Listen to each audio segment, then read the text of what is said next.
भारत ने पूरे विश्व को क्या क्या दिया, भारत की विश्व को क्या है देन, इसी विषय पर आज के व्याख्यान के लिए मैं भाई राजीव जी को आमंत्रित करता हूं।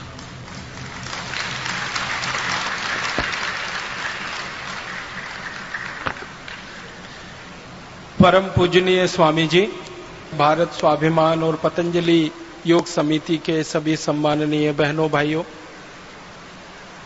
आज मैं आपसे एक बहुत महत्वपूर्ण विषय पर बात करना चाहता हूं, संवाद करना चाहता हूं, और वो विषय है दुनिया को भारत की देन, विश्व को भारत की देन। भारत ने अब तक दुनिया को क्या क्या दिया है, भारत के द्वारा दुनिया में क्या क्या आया है, ज्ञान के स्तर पर हमने दुनिया को क्या दिया है, नीतियों के स्तर पर हमने दुनिया को क्या दिया है, व्यवस्थाओं के स्तर पर हमने दुनिया को क्या दिया है। ऐसे कुछ विषयों पर मैं आज आपसे बात करूंगा।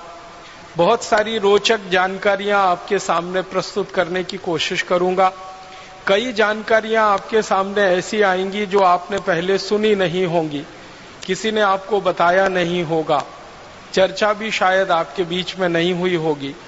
मेरी आपसे एक विनम्र प्रार्थना है, वो ये कि आज जो जानकारियां आपको ऐसी लगे कि आपने पहले कभी नहीं सुना या पहले कभी उसके बारे में नहीं जाना, किसी ने आपको उसके बारे में नहीं बताया, तो इन जानकारियों को आप यहां से लौटने के बाद अधिक से अधिक लोगों को बताएं, ताकि उनका अज्ञान इस माध्यम से हम दूर कर सकें जो भारत स्वाभिमान का माध्यम है।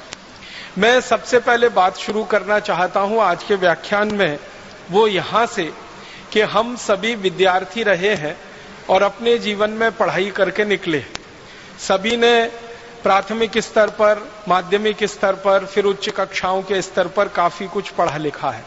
लेकिन हमारे मन में बचपन से जो एक बात घुसाई जाती है, बिठाई जाती है या पढ़ाई जाती है, वो ये कि दुनिया में भारत सबसे ज्यादा पिछड़ा हुआ देश रहा।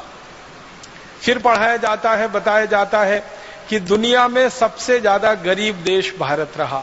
फिर बताया और पढ़ाया जाता है कि दुनिया को कभी कुछ भारत ने नहीं दिया, भारत को दुनिया के देशों ने बहुत कुछ दिया। हमको बताया और पढ़ाया जाता है कि अगर अंग्रेज नहीं आते तो इस भारत में कुछ नहीं होता, अंग्रेज नहीं आते तो शिक्षा नहीं होती, अंग्रेज नहीं आते तो विज्ञान नहीं आता, अंग्रेज नहीं आते तो तकनीकी नहीं आती, अंग्रेज नहीं आते तो रेल नहीं आती, अंग्रेज नहीं आते तो हवाई जहाज नहीं होता। ऐसी ऐसी बातें हम बचपन से पढ़ते आते हैं, सुनते आते हैं और आपस में चर्चाएं भी करते रहते हैं। और मुझे सबसे ज्यादा दुख और दुर्भाग्य इस बात का लगता है कि हमारे अध्यापक हमको ये सब पढ़ाते हैं। गुरु हमारे जो आज के वर्तमान में है, अब गुरु तो कम हो गए हैं, शिक्षक ज्यादा रह गए हैं, तो वर्तमान में जो हमारे शिक्षक हैं, अध्यापक हैं, वही हमको ये सब पढ़ाते हैं और बताते हैं इस तरीके से कि दिमाग में घुसा देते हैं, फिर उसका निकलना मुश्किल हो जाता है। आपने एक मनोविज्ञान की बात सुनी होगी, दुनिया में बार बार कही जाती है कि एक झूठ को जब बार बार बोला जाता है, बार बार बोला जाता है, बार बार बोला जाता है, तो थोड़े दिन वो झूठ सुनते सुनते सच लगने लगता है।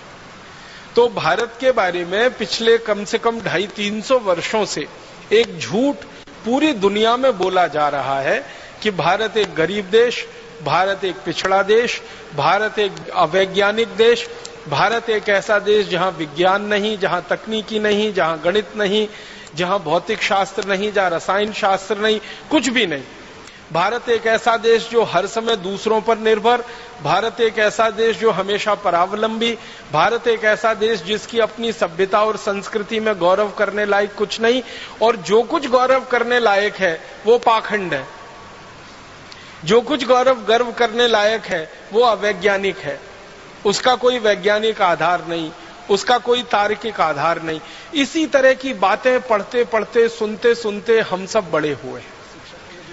और हमारे शिक्षकों को जब हम ये प्रश्न करते हैं कि आप ये सब हमें क्यों पढ़ाते हैं, तो कहते हैं हमको किसी ने ऐसे ही पढ़ाया है तो हम तुमको पढ़ाते हैं। तो हमारे शिक्षकों के जो शिक्षक रहे हैं उन्होंने भी ऐसे ही पढ़ाया है। और मुझे इस बात की सबसे ज्यादा कोफ्त तब होती है कि एक साधारण आदमी भारत के बारे में जब ये कहता है कि हमारे पास ज्ञान नहीं, हमारे पास तकनीकी नहीं, हमारे पास विज्ञान नहीं, हमारे पास अर्थशास्त्र नहीं, धन नहीं, कुछ नहीं, हम तो हमेशा से पिछड़े गरीब देश हैं, तो सामान्य आदमी की बात को तो क्षमा किया जा सकता है। लेकिन जब भारत का प्रधानमंत्री ये कहने लगे तो दिल को बहुत चोट पहुंचती है। हमारे देश के कई प्रधानमंत्रियों के मुंह से मैंने ये सुना कि भारत हमेशा से गरीब देश है, तकनीकी यहां नहीं रही, विज्ञान यहां नहीं रही, शिक्षा यहां नहीं रही, जो कुछ भी हमारे पास है वो सब अंग्रेजों की देन है।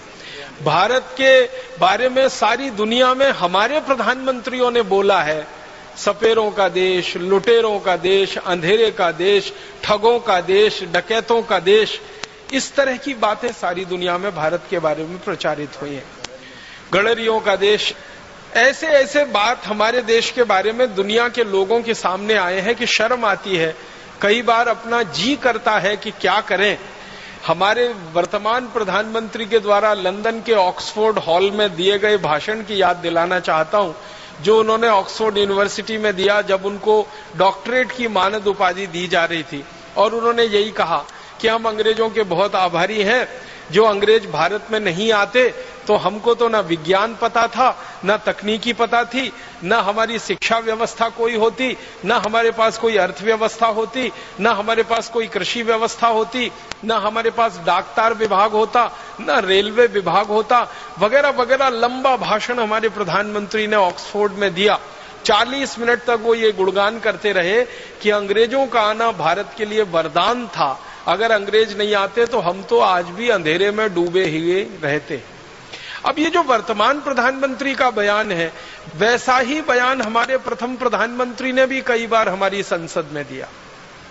अपनी संसद में कहा भारत के प्रथम प्रधानमंत्री ने कि अगर अंग्रेजों का भारत के साथ संयोग नहीं होता तो भारत तो हमेशा अंधकार और अंधेरों में डूबा हुआ देश ही रहता। इसलिए भारत को विकास कराना है तो अंग्रेजों जैसा बनाना है, भारत को आगे बढ़ाना है तो अंग्रेजों के रास्ते पे ही चल के उसको ले जाना है। तकरीबन इसी तरह की बातें भारत के विभिन्न प्रधानमंत्री कहते रहे। शर्म और अफसोस हमारे देश के लोगों को देते रहे। 2 या 3 प्रधानमंत्रियों को छोड़ दिया जाए तो लगभग सभी प्रधानमंत्री इसी मानसिकता के रहे इस देश में पिछले 63 वर्षों में। एक प्रधानमंत्री थे जिनको भारत की परंपराओं पर बहुत गर्व होता था, संस्कृति सभ्यता पर बहुत गर्व होता था। उनका नाम था श्री लाल बहादुर शास्त्री। तो जब वो पहली बार प्रधानमंत्री बने तो उन्होंने एक बहुत बड़ा फैसला लिया था इस देश में, जो सामान्य रूप से किसी प्रधानमंत्री के साहस में नहीं होता। फैसला उनका ये था कि अमेरिका से लाल रंग का गेहूं आता था भारत में, जिसको अमेरिका में जानवर भी नहीं खाते, वो गेहूं हमें खिलाया जाता था। श्री शास्त्री जी ने फैसला लिया कि ये गेहूं हमें खाना मंजूर नहीं है, क्योंकि अपमानजनक तरीके से आता है और रद्दी है, सबसे खराब है। और वो गेहूं उन्होंने अमेरिका से लेना बंद कर दिया था। उस समय गेहूं का उत्पादन बहुत कम था और उन्होंने इतना बड़ा साहस दिखाया कि हम विदेशों से गेहूं नहीं खाएंगे और नहीं लाएंगे। तो कई लोगों ने उनको समझाया कि शास्त्री जी अगर ये गेहूं हम नहीं खाएंगे तो भूखे मर जाएंगे। तो इतना कड़ा बयान उन्होंने दिया था कि हमको भूखे मरना मंजूर है, लेकिन अपमानजनक शर्तों पर घटिया गेहूं खाना मंजूर नहीं। जब ये बात चल रही थी, चर्चा चल रही थी, तो संसद में भयंकर बहस हुई थी। शास्त्री जी के प्रधानमंत्री बनने के बाद जब गेहूं का आयात उन्होंने बंद किया अमेरिका से, तो संसद में बड़ी बहस हुई थी और कई सांसदों ने शास्त्री जी को ये कहा कि अगर ये अमेरिका और यूरोप के देश न होते तो हम तो कहीं के न रहते। तो शास्त्री जी ने फिर एक कड़ी बात कही थी कि अमेरिका और यूरोप के पास ऐसा कुछ नहीं है जो वो भारत को दे सके, हमारे पास ही है जो हम उन्हें दे सकते हैं। ये बड़ी बात उन्होंने उस समय कही थी। इसी तरह एक और प्रधानमंत्री हुए थे इस देश में, उनका नाम था श्री मोरारजी देसाई।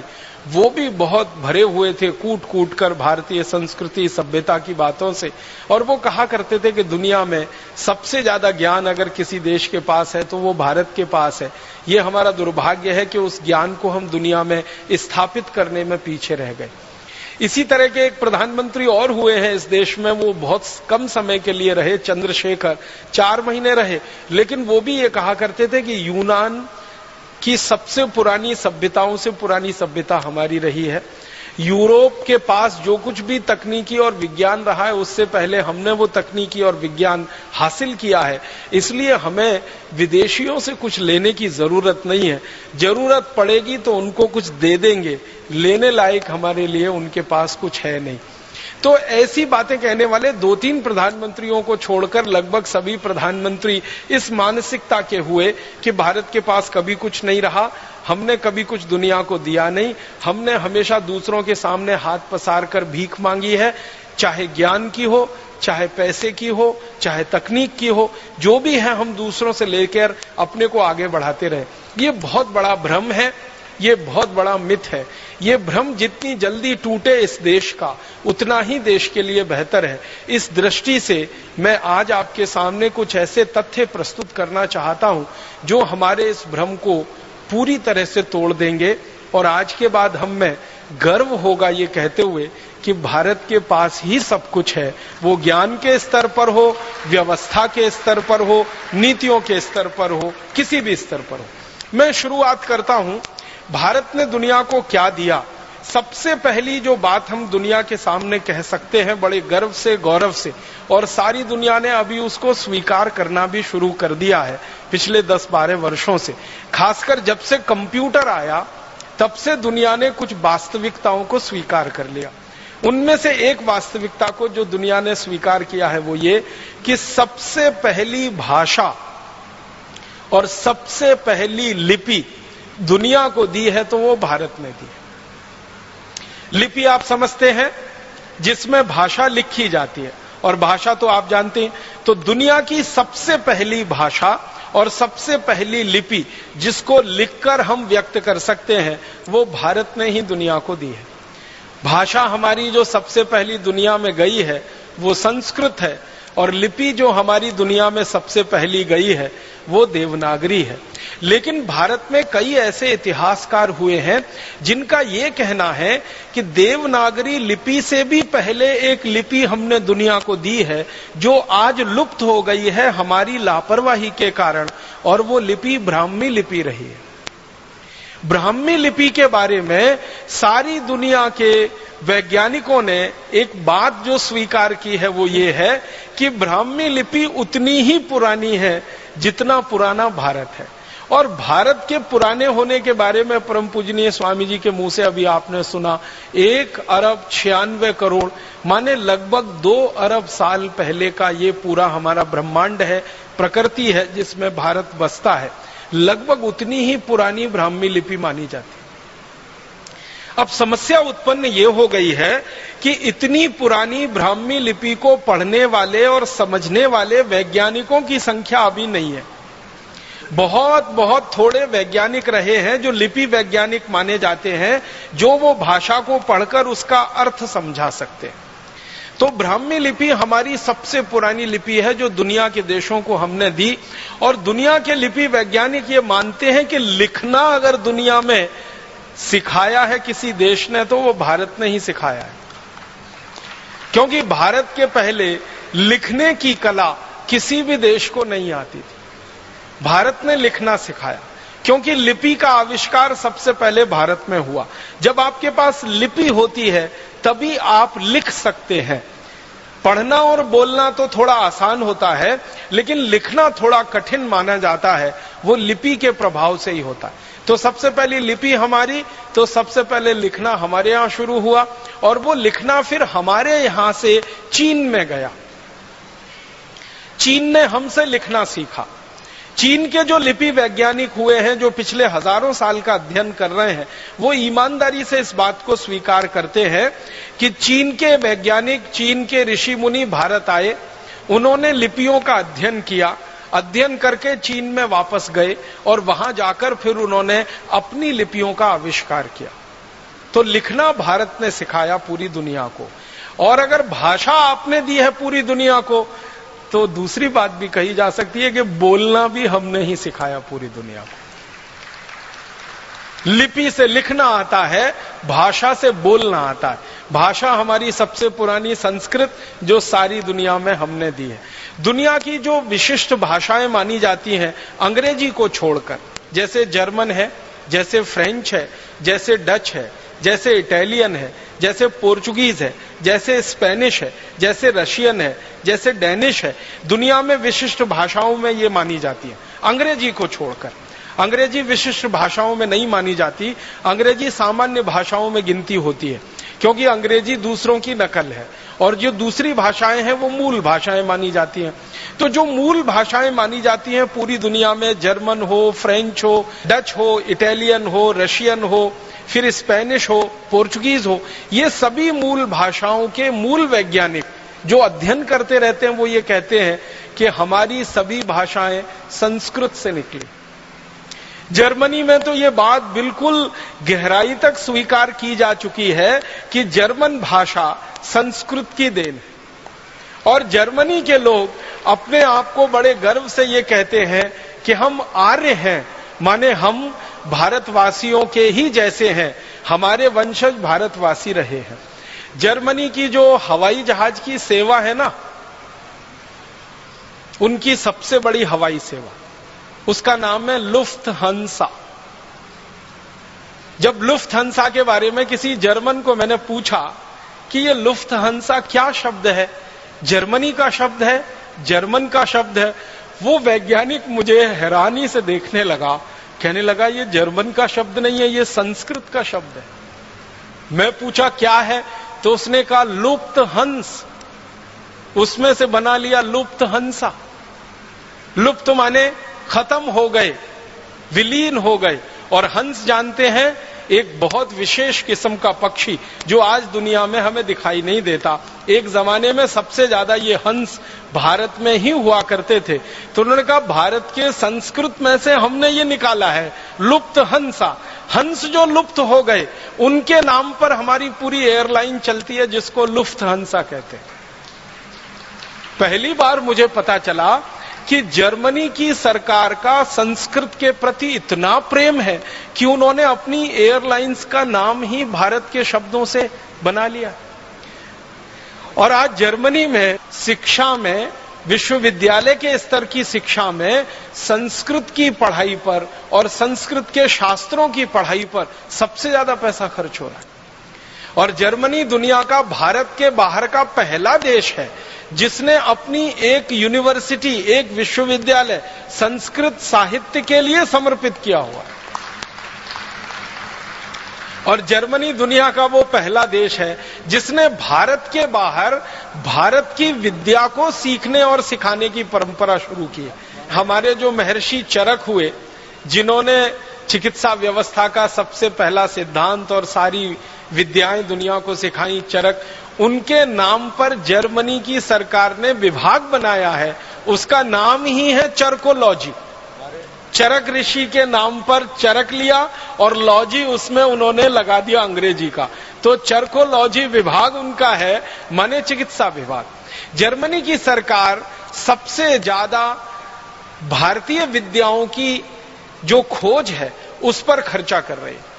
अंग्रेजी में उसको हम कहते हैं इंडोलॉजी। इंडोलॉजी का माने होता है भारतीय विद्याएं। तो भारतीय विद्याओं पर भारत के बाहर सबसे ज्यादा शोध अगर हो रही है तो जर्मनी में। और जर्मन वैज्ञानिकों से जब हम पूछते हैं कि ये सब आप क्यों कर रहे हैं, तो कहते हैं वो संस्कृत का कारण है, क्योंकि संस्कृत सबसे पुरानी भाषा है, सबसे पहली भाषा है, इसलिए सबसे पुराना और सबसे पहला ज्ञान भी इसी में है, और वो ज्ञान हमें सीखना है ताकि हम हमारे देश को आगे बढ़ा सकें। तो सबसे पहली भाषा और सबसे पहली लिपि हमने दुनिया को दी। अब संस्कृत के बारे में 2-3 महत्व की बातें जो सारी दुनिया के वैज्ञानिक कहते हैं वो मैं आपसे शेयर करना चाहता हूं। संस्कृत के बारे में सबसे अच्छी बात जो आज कही जा रही है वो ये कि कंप्यूटर को चलाने के लिए जिस भाषा का सबसे अच्छा उपयोग हो सकता है वो यही भाषा है संस्कृत। कंप्यूटर चलाने के लिए आप जानते हैं कुछ सिद्धांत तय किए जाते हैं, उनको अंग्रेजी में एल्गोरिदम्स कहते हैं। जो एल्गोरिदम सबसे अच्छी बनी है आज तक पूरी दुनिया में वो संस्कृत में ही बनी, अंग्रेजी में नहीं बनी।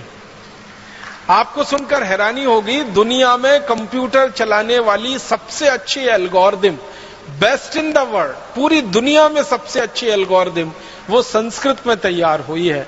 और थोड़े दिन में संस्कृत की वो एल्गोरिदम सारी दुनिया पे छा जाने वाली है। सब वैज्ञानिक इस बात को स्वीकार कर रहे हैं। कारण जानते हैं क्या? वो कहते हैं कि इस भाषा में दो चीजें बहुत महत्व की हैं जो दूसरी भाषाओं में नहीं मिलती।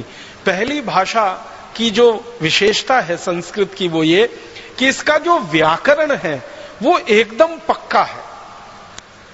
इतना पक्का है कि लाखों करोड़ों वर्ष पहले किसी ऋषि मुनि ने जो व्याकरण में कह दिया है वो 21वीं शताब्दी में भी उतना ही सच है जो लाखों करोड़ों वर्ष पहले।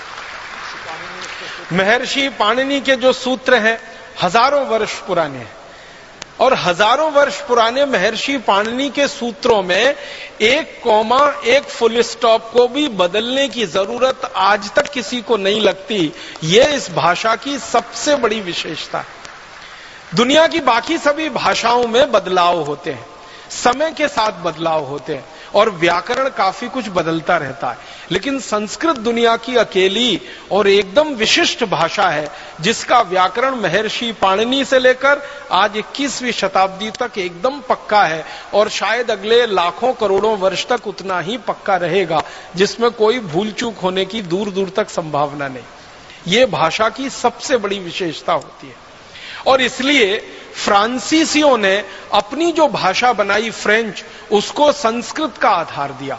जर्मन लोगों ने जो अपनी भाषा बनाई जर्मन, उसको संस्कृत का आधार दिया। आप कभी फ्रेंच भाषा को या जर्मन भाषा को पढ़ने की कोशिश करेंगे तो वो बिल्कुल वैसी की वैसी है जैसे संस्कृत होती है। संस्कृत में धातु रूप होते हैं, शब्द रूप होते हैं, फ्रेंच में भी ऐसे ही होता है। और मैंने गिनना शुरू किया तो फ्रेंच, जर्मन, डेनिश और बहुत सारी भाषाओं की गिनती करते करते 56 ऐसी भाषाएं हैं जिनके शब्द रूप, धातु रूप लगभग संस्कृत जैसे हैं। बहुत मामूली सा अंतर है उनमें। और वो मामूली सा अंतर भी क्यों रखा गया? जब उन लोगों से बात होती है जिन्होंने इस भाषा पे काम किया, वो कहते हैं वो जानबूझ के रखा गया। मैं पूछता हूं क्यों, तो वो कहते हैं फिर तो पता ही नहीं चलेगा संस्कृत और हम में अंतर क्या है। तो हमने जानबूझ के कुछ अंतर छोड़ रखा है, शायद वो अंतर भी थोड़े दिन में खत्म हो सकता है। दूसरी सबसे बड़ी बात है जो सारी दुनिया के वैज्ञानिक अब स्वीकार करते हैं कि भारत की अकेली विशिष्ट भाषा संस्कृत है जिसके पास शब्दों का सबसे बड़ा भंडार। इतना बड़ा शब्द भंडार किसी भाषा में नहीं है जो संस्कृत भाषा के पास है। दुनिया की सबसे ज्यादा बोली जाने वाली भाषा जिसको हम अंग्रेजी कहते हैं या रशियन कहते हैं या जर्मन कहते हैं या फ्रेंच कहते हैं या डच, पोर्चुगीज, स्पेनिश कहते हैं, जिनको कहा जाता है या चाइनीज कहते हैं, इन सब भाषाओं से हजारों गुना ज्यादा शब्द संस्कृत में। महर्षि पाणिनि ने संस्कृत का ग्रामर जब तय किया, उस समय से लेकर और आज तक अगर संस्कृत के इस्तेमाल किए गए शब्दों की गणना की जाए कि कितने संस्कृत शब्द भाषा के स्तर पर इस्तेमाल हुए हैं और लोगों के बीच में वो आए हैं, शास्त्र के माध्यम से, साहित्य के माध्यम से, बोलचाल के माध्यम से, तो संस्कृत भाषा में अब तक जिन शब्दों का इस्तेमाल हो चुका है और भविष्य में और होगा, 102 अरब 78 करोड़ 50 लाख शब्दों का इस्तेमाल अब तक संस्कृत भाषा में हो चुका है।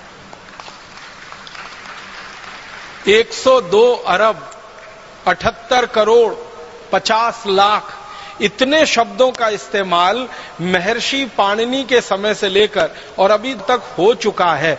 और संस्कृत के विद्वान कहते हैं कि अगर आज से अगले 100-200 साल की बात हम करें और इसी तरह से संस्कृत में काम चलता रहे तो इतने ही शब्दों का और इस्तेमाल अगले 100 से 200 वर्षों में हो चुका होगा।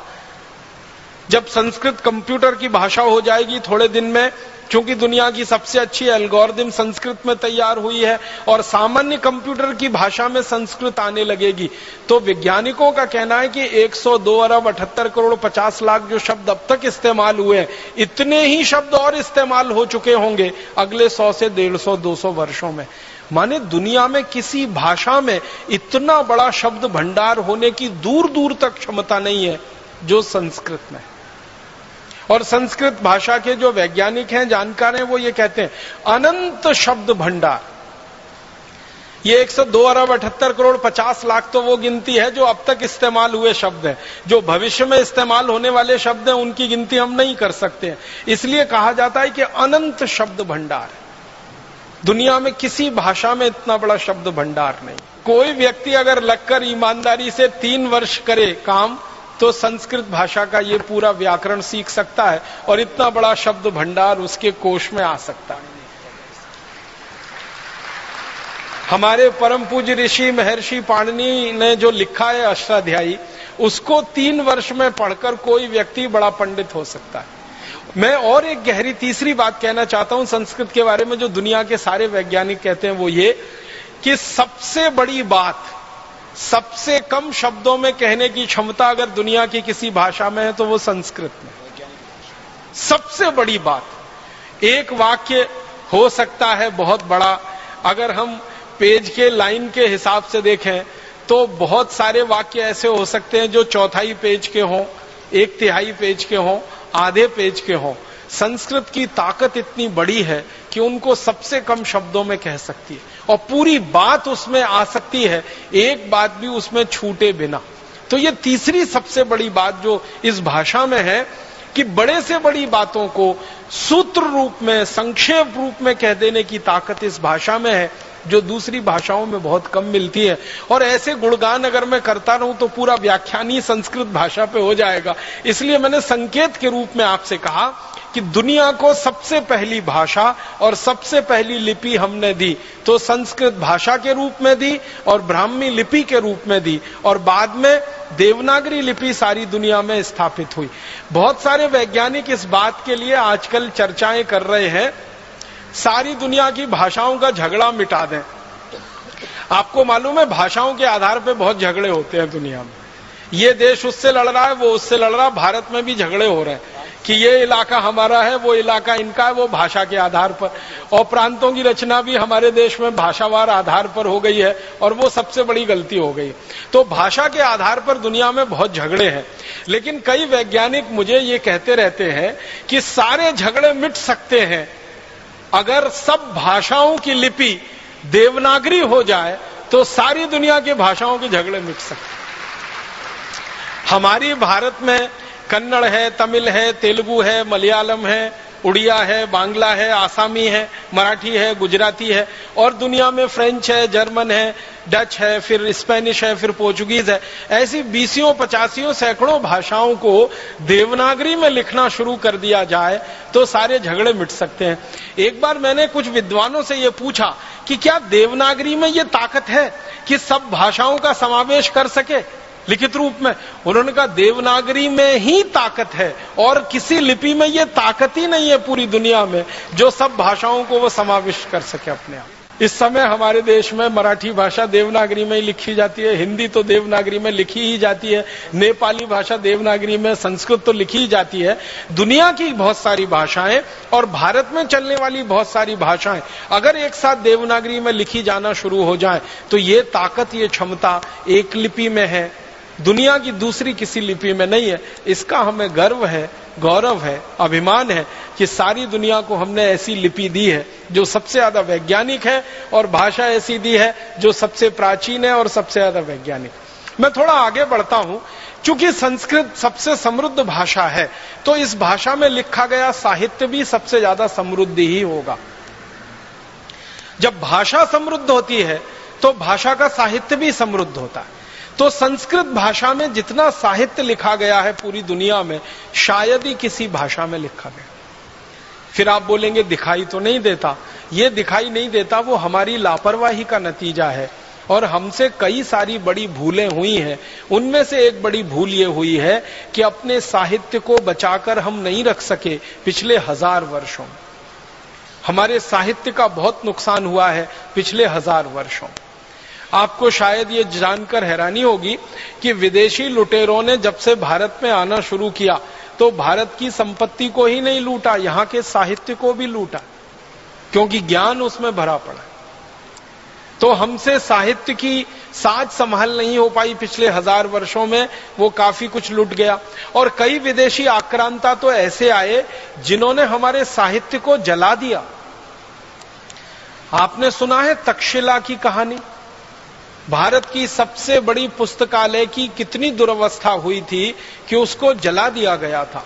और तक्षशिला की पुस्तकों को जला देने के बाद की कहानी यह है कि 6 महीने तक विदेशी आक्रांताओं ने उन किताबों के पन्नों को जला जलाकर अपना पानी गर्म किया था।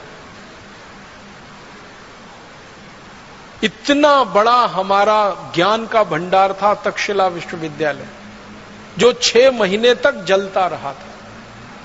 6 महीने तक जलता रहे। कल्पना करिए, लाखों करोड़ों पेज रहे होंगे जो 6 महीने तक जले होंगे। तो कई विदेशी आक्रांता और लुटेरे ऐसे आए कि उन्होंने हमारा साहित्य नष्ट किया। कई विदेशी आक्रांता और लुटेरे ऐसे आए जिन्होंने हमारा साहित्य लूट लिया। और कई आक्रांता और विदेशी ऐसे आए जिन्होंने हमारे साहित्य में तोड़ मरोड़ करके उसको ऐसा प्रस्तुत कर दिया कि वो हमको सबसे ज्यादा खराब दिखता है। जैसे वेदों की बात करें, हमारे जो मूल वेद है ना, वो भारत में अभी हम ढूंढने निकले तो मुश्किल से मिलते हैं। जब भी कहीं भारत में वेद की कोई प्रतिलिपि मिलती है और उसके बारे में छानबीन की जाती है तो पता चला वो मैक्स मूलर रचित है। और मैक्स मूलर एक ऐसा व्यक्ति था जो भारत के बारे में जानना तो चाहता था, लेकिन आया कभी नहीं इस देश में। अपने घर में बैठे बैठे भारत के बारे में जो कुछ मिल गया उसको ज्ञान, वो उसने लिख दिया। वेदों को उसने पढ़ा पूरी रुचि से, संस्कृत सीखी उसके लिए, लेकिन बहुत सारी चीजें उसको समझ में नहीं आई वेदों में, तो उसको अपने तरीके से लिख मारा। और आज हमें वो दिखाई देती हैं तो हमको वो विरोधाभासी लगती हैं। वो विरोधाभासी होने का कारण ये है कि मूल ग्रंथों के साथ छेड़छाड़ कर दी हमारे लोगों ने, शास्त्रों के साथ छेड़छाड़ कर दी, ज्ञान के भंडार के साथ छेड़छाड़ कर दी। अगर हमारे मूल ग्रंथ वेदों को हम देखें और मैक्स मूलर रचित वेदों को देखें, या हमारे मूल दूसरे शास्त्रों को देखें। अब जैसे मैं एक उदाहरण देता हूं, जो हमारी मूल मनुस्मृति है उसको हम पढ़ें और अंग्रेजों द्वारा तैयार की गई मनुस्मृति को पढ़ें, दोनों में जमीन आसमान का अंतर। मूल मनुस्मृति में जो बात कहीं नहीं है, अंग्रेजों द्वारा रचित मनुस्मृति में वही बातें हैं। याज्ञवल्क्य संहिता में न्याय सिद्धांत के बारे में जो बातें हैं मूल ग्रंथों में, अंग्रेजों ने एक याज्ञवल्क्य संहिता तैयार की, उसमें बिल्कुल उल्टा लिखवा दिया। तो हमारे शास्त्रों की कई तरीके से तोड़ मरोड़ हुई। एक तो जलाया गया, लूटा गया, और उसके बाद जो साहित्य विदेशियों के हाथ में पड़ गया उसमें अपना दिमाग लगाकर खुराफातें बहुत की हैं उन्होंने, बहुत कुछ मिलावट कर दिया। और वो मिलावटी चीजों को आज कोट किया जाता है सारी दुनिया में। जैसे वेदों में से कहीं से वाक्य निकाल कर ये कोट कर देते हैं, उपनिषदों में से निकाल के कोट कर देते हैं कि भारतवासी मांस खाते थे, गाय का मांस खाते थे। ऐसे कोटेशन हमारे यहां दे दिए जाते हैं और वेदों का कोई सूत्र या कोई श्लोक या उपनिषदों का कोई सूत्र या श्लोक उसके नीचे लिख दिया जाता है। वो सब मिलावट है, बाहर के लोगों द्वारा जोड़ा गया छेपक है और उसकी व्याख्या भी गलत है। तो हमारे देश में जो ज्ञान भंडार हमारे पास बहुत बड़ा रहा संस्कृत के आधार पर, इसमें बहुत नुकसान हो गया। ज्ञान हमारे यहां दुनिया में सबसे ज्यादा रहा है क्योंकि भारत जो नाम है ना, वो एक रूप में ज्ञान का ही हिस्सा है। भा माने होता है ज्ञान और रत माने होता है लगा हुआ। ज्ञान में रत, ज्ञान में लगा हुआ देश ही है भारत। तो हमसे ज्यादा ज्ञान शायद ही किसी के पास होगा, लेकिन वो ज्ञान में पिछले 1000-1500 वर्षों में बहुत कमी आई। या तो वो लुटा, या तो विदेशियों द्वारा जलाया गया, या तो उसमें उन्होंने अपने छेपक जोड़ दिए, मिलावट कर दी और वो हमारे सामने प्रस्तुत हो गया। ये आज हम सब भारतवासियों के लिए बहुत बड़ी चुनौती का काम है, बहुत बड़े शोध का काम है कि जो हमारे मूल शास्त्र रहे हैं, मूल हमारे ग्रंथ रहे हैं और जो मूल ज्ञान की बातें रही हैं, उनको पुनर्खोज करके देश के सामने प्रस्तुत किया जाए ताकि ये जो मिलावट वाला हिस्सा है ये दूर हो सके और हमको शुद्ध ज्ञान मिल सके। चेले और चेलियां तो हमारे दादा दादी ही थे, नाना नानी ही थे, वो ऐसे ही दाल पकाते थे। अब उस दाल को पकने में थोड़ा समय लगता था, तो दाल को पकने में तो समय लगना ही चाहिए, क्योंकि आज का जो भौतिक विज्ञान कह रहा है ना, हजारों साल हमारे ऋषि मुनि वो कह गए। हमारे ऋषि मुनियों ने ये कहा, महर्षि भारद्वाज का एक सूत्र है, वो ये कहते हैं कि जो वस्तु खेत में जितनी देर में पकती है वो भोजन में भी उतनी देर में ही पकेगी। अब ध्यान दीजिएगा, दाल खेत में सबसे ज्यादा देर में पकती है। आपको मालूम है अरहर की दाल पकने में तो 6 महीना लग जाता है, कोई कोई दालें पकने में 8 महीना लग जाता है। तो खेत में जो दालें देर में पकती हैं, घरों में भी वो देर में पकेंगी, ये महर्षि भारद्वाज कह गए हजारों साल पहले। यूरोप के वैज्ञानिक अब उसको स्वीकार कर रहे हैं कि हाँ, बात तो ये सही है, दाल तो देर में पके तभी पौष्टिकता दे सकती है, और पौष्टिकता के साथ साथ स्वाद भी वो तभी देती है जब धीमी धीमी धीमी धीमी आंच पर पके। हमने वो जल्दी के चक्कर में कुकर लेके 10 मिनट में दाल पक जानी चाहिए उसको खाना शुरू किया है, और ये जोड़ों का दर्द फोकट में अपने शरीर में लेना शुरू कर दिया। डायबिटीज ले ली है, अर्थराइटिस ले लिया है, माने हमें पोषकता मिल नहीं रही है खाने की, क्योंकि महर्षि भागवत के सूत्र का पालन ही नहीं कर रहे हैं हम। तो वो कहते हैं कि खाने बनाते समय पवन का स्पर्श, सूर्य का प्रकाश बहुत जरूरी है। यूरोप के वैज्ञानिक अब पहुंचे। मैंने ये बात थोड़ी विस्तार से इसलिए कही कि ऐसे सैकड़ों हजारों सूत्र हैं जिनको यूरोप के वैज्ञानिक अब सिद्ध कर पा रहे हैं, और हमारे ऋषि मुनि हजारों साल पहले के। एक और सूत्र याद आता है तो आपको बताता हूं। हमारे ये जो ऋषि मुनियों के शास्त्र है ना, ग्रंथ है, भागवत जी का है अष्टांग हृदयम, अष्टांग संग्रहम, या कोई दूसरा ग्रंथ पढ़ेंगे तो उसमें एक अभ्यास होता, अध्याय होता स्वस्थ व्रत। उसमें एक सूत्र है उषा पान का, सुबह सुबह उठ के पानी पीने का। परम पूजनीय स्वामी जी भी आपको बताते रहे। इस पर जापान में सबसे ज्यादा रिसर्च हुई है, आप हैरान हो जाएंगे। जापानियों ने अरबों डॉलर इस पे बहा दिया। एक सूत्र पर शोध करा है पिछले 40 साल, सवेरे उठकर पानी पीना। हमारे ऋषि मुनि हजारों साल पहले फोकट में बता गए सवेरे उठ के पानी पियो, और हम पीते भी रहे और उसके फायदे हमको होते रहे। अब वो फायदे हमको हजारों साल पहले मालूम है। सुबह उठकर पानी पियो तो 2 बड़े लाभ हैं। सबसे पहला लाभ है कि रात भर को मुंह की लार जो जमा हो गई वो अंदर गई, जो बहुत ज्यादा एल्केलाइन होती है। आप जानते हैं ये लार जो है ना क्षारीय होती है, और सुबह सुबह पेट में सबसे ज्यादा अम्ल तैयार होता है। तो सुबह की लार पेट में जानी ही चाहिए ताकि अम्ल को वो न्यूट्रलाइज करे। अम्ल और क्षार दोनों मिले तो एक दूसरे को न्यूट्रलाइज करते हैं। तो सुबह उठते ही पानी पी लिया, लार अंदर चली गई, अम्ल को उसने शांत कर दिया। और जिनके पेट का अम्ल शांत है उनके रक्त में अम्ल नहीं बढ़ेगा, और जिनके रक्त में अम्ल नहीं बढ़ेगा उनको सैकड़ों बीमारियां होने की दूर दूर तक संभावना नहीं। हजारों वर्ष पहले हमारे ऋषियों ने समझाया। दूसरा फायदा ये कि सुबह उठते ही पानी पी लिया, वो पानी बड़ी आंत में पहुंच गया, बड़ी आंत की उसने सफाई की, और आप संडास घर में घुसे, टॉयलेट में घुसे, और 2-3 मिनट में फ्रेश होके बाहर आ गए। हमारे ऋषि मुनि कहते हैं कि जो लोग सबसे ज्यादा स्वस्थ होते हैं उनको संडास घर में सबसे कम समय लगना चाहिए। सबसे ज्यादा स्वस्थ होने की एक ही निशानी है कि टॉयलेट में आप कितनी जल्दी बाहर निकलते हैं। जो आधा पौना घंटा घंटा भर बैठ लिए तो आप सबसे ज्यादा बीमार आदमी है। 2-3-4 मिनट में गए और बाहर आ गए तो आप बहुत स्वस्थ आदमी है। तो ये स्वस्थ होने के लिए सुबह का पानी कितनी मदद करता है, ये 2 बातें हमारे ऋषि मुनि हजारों साल पहले कह के चले गए।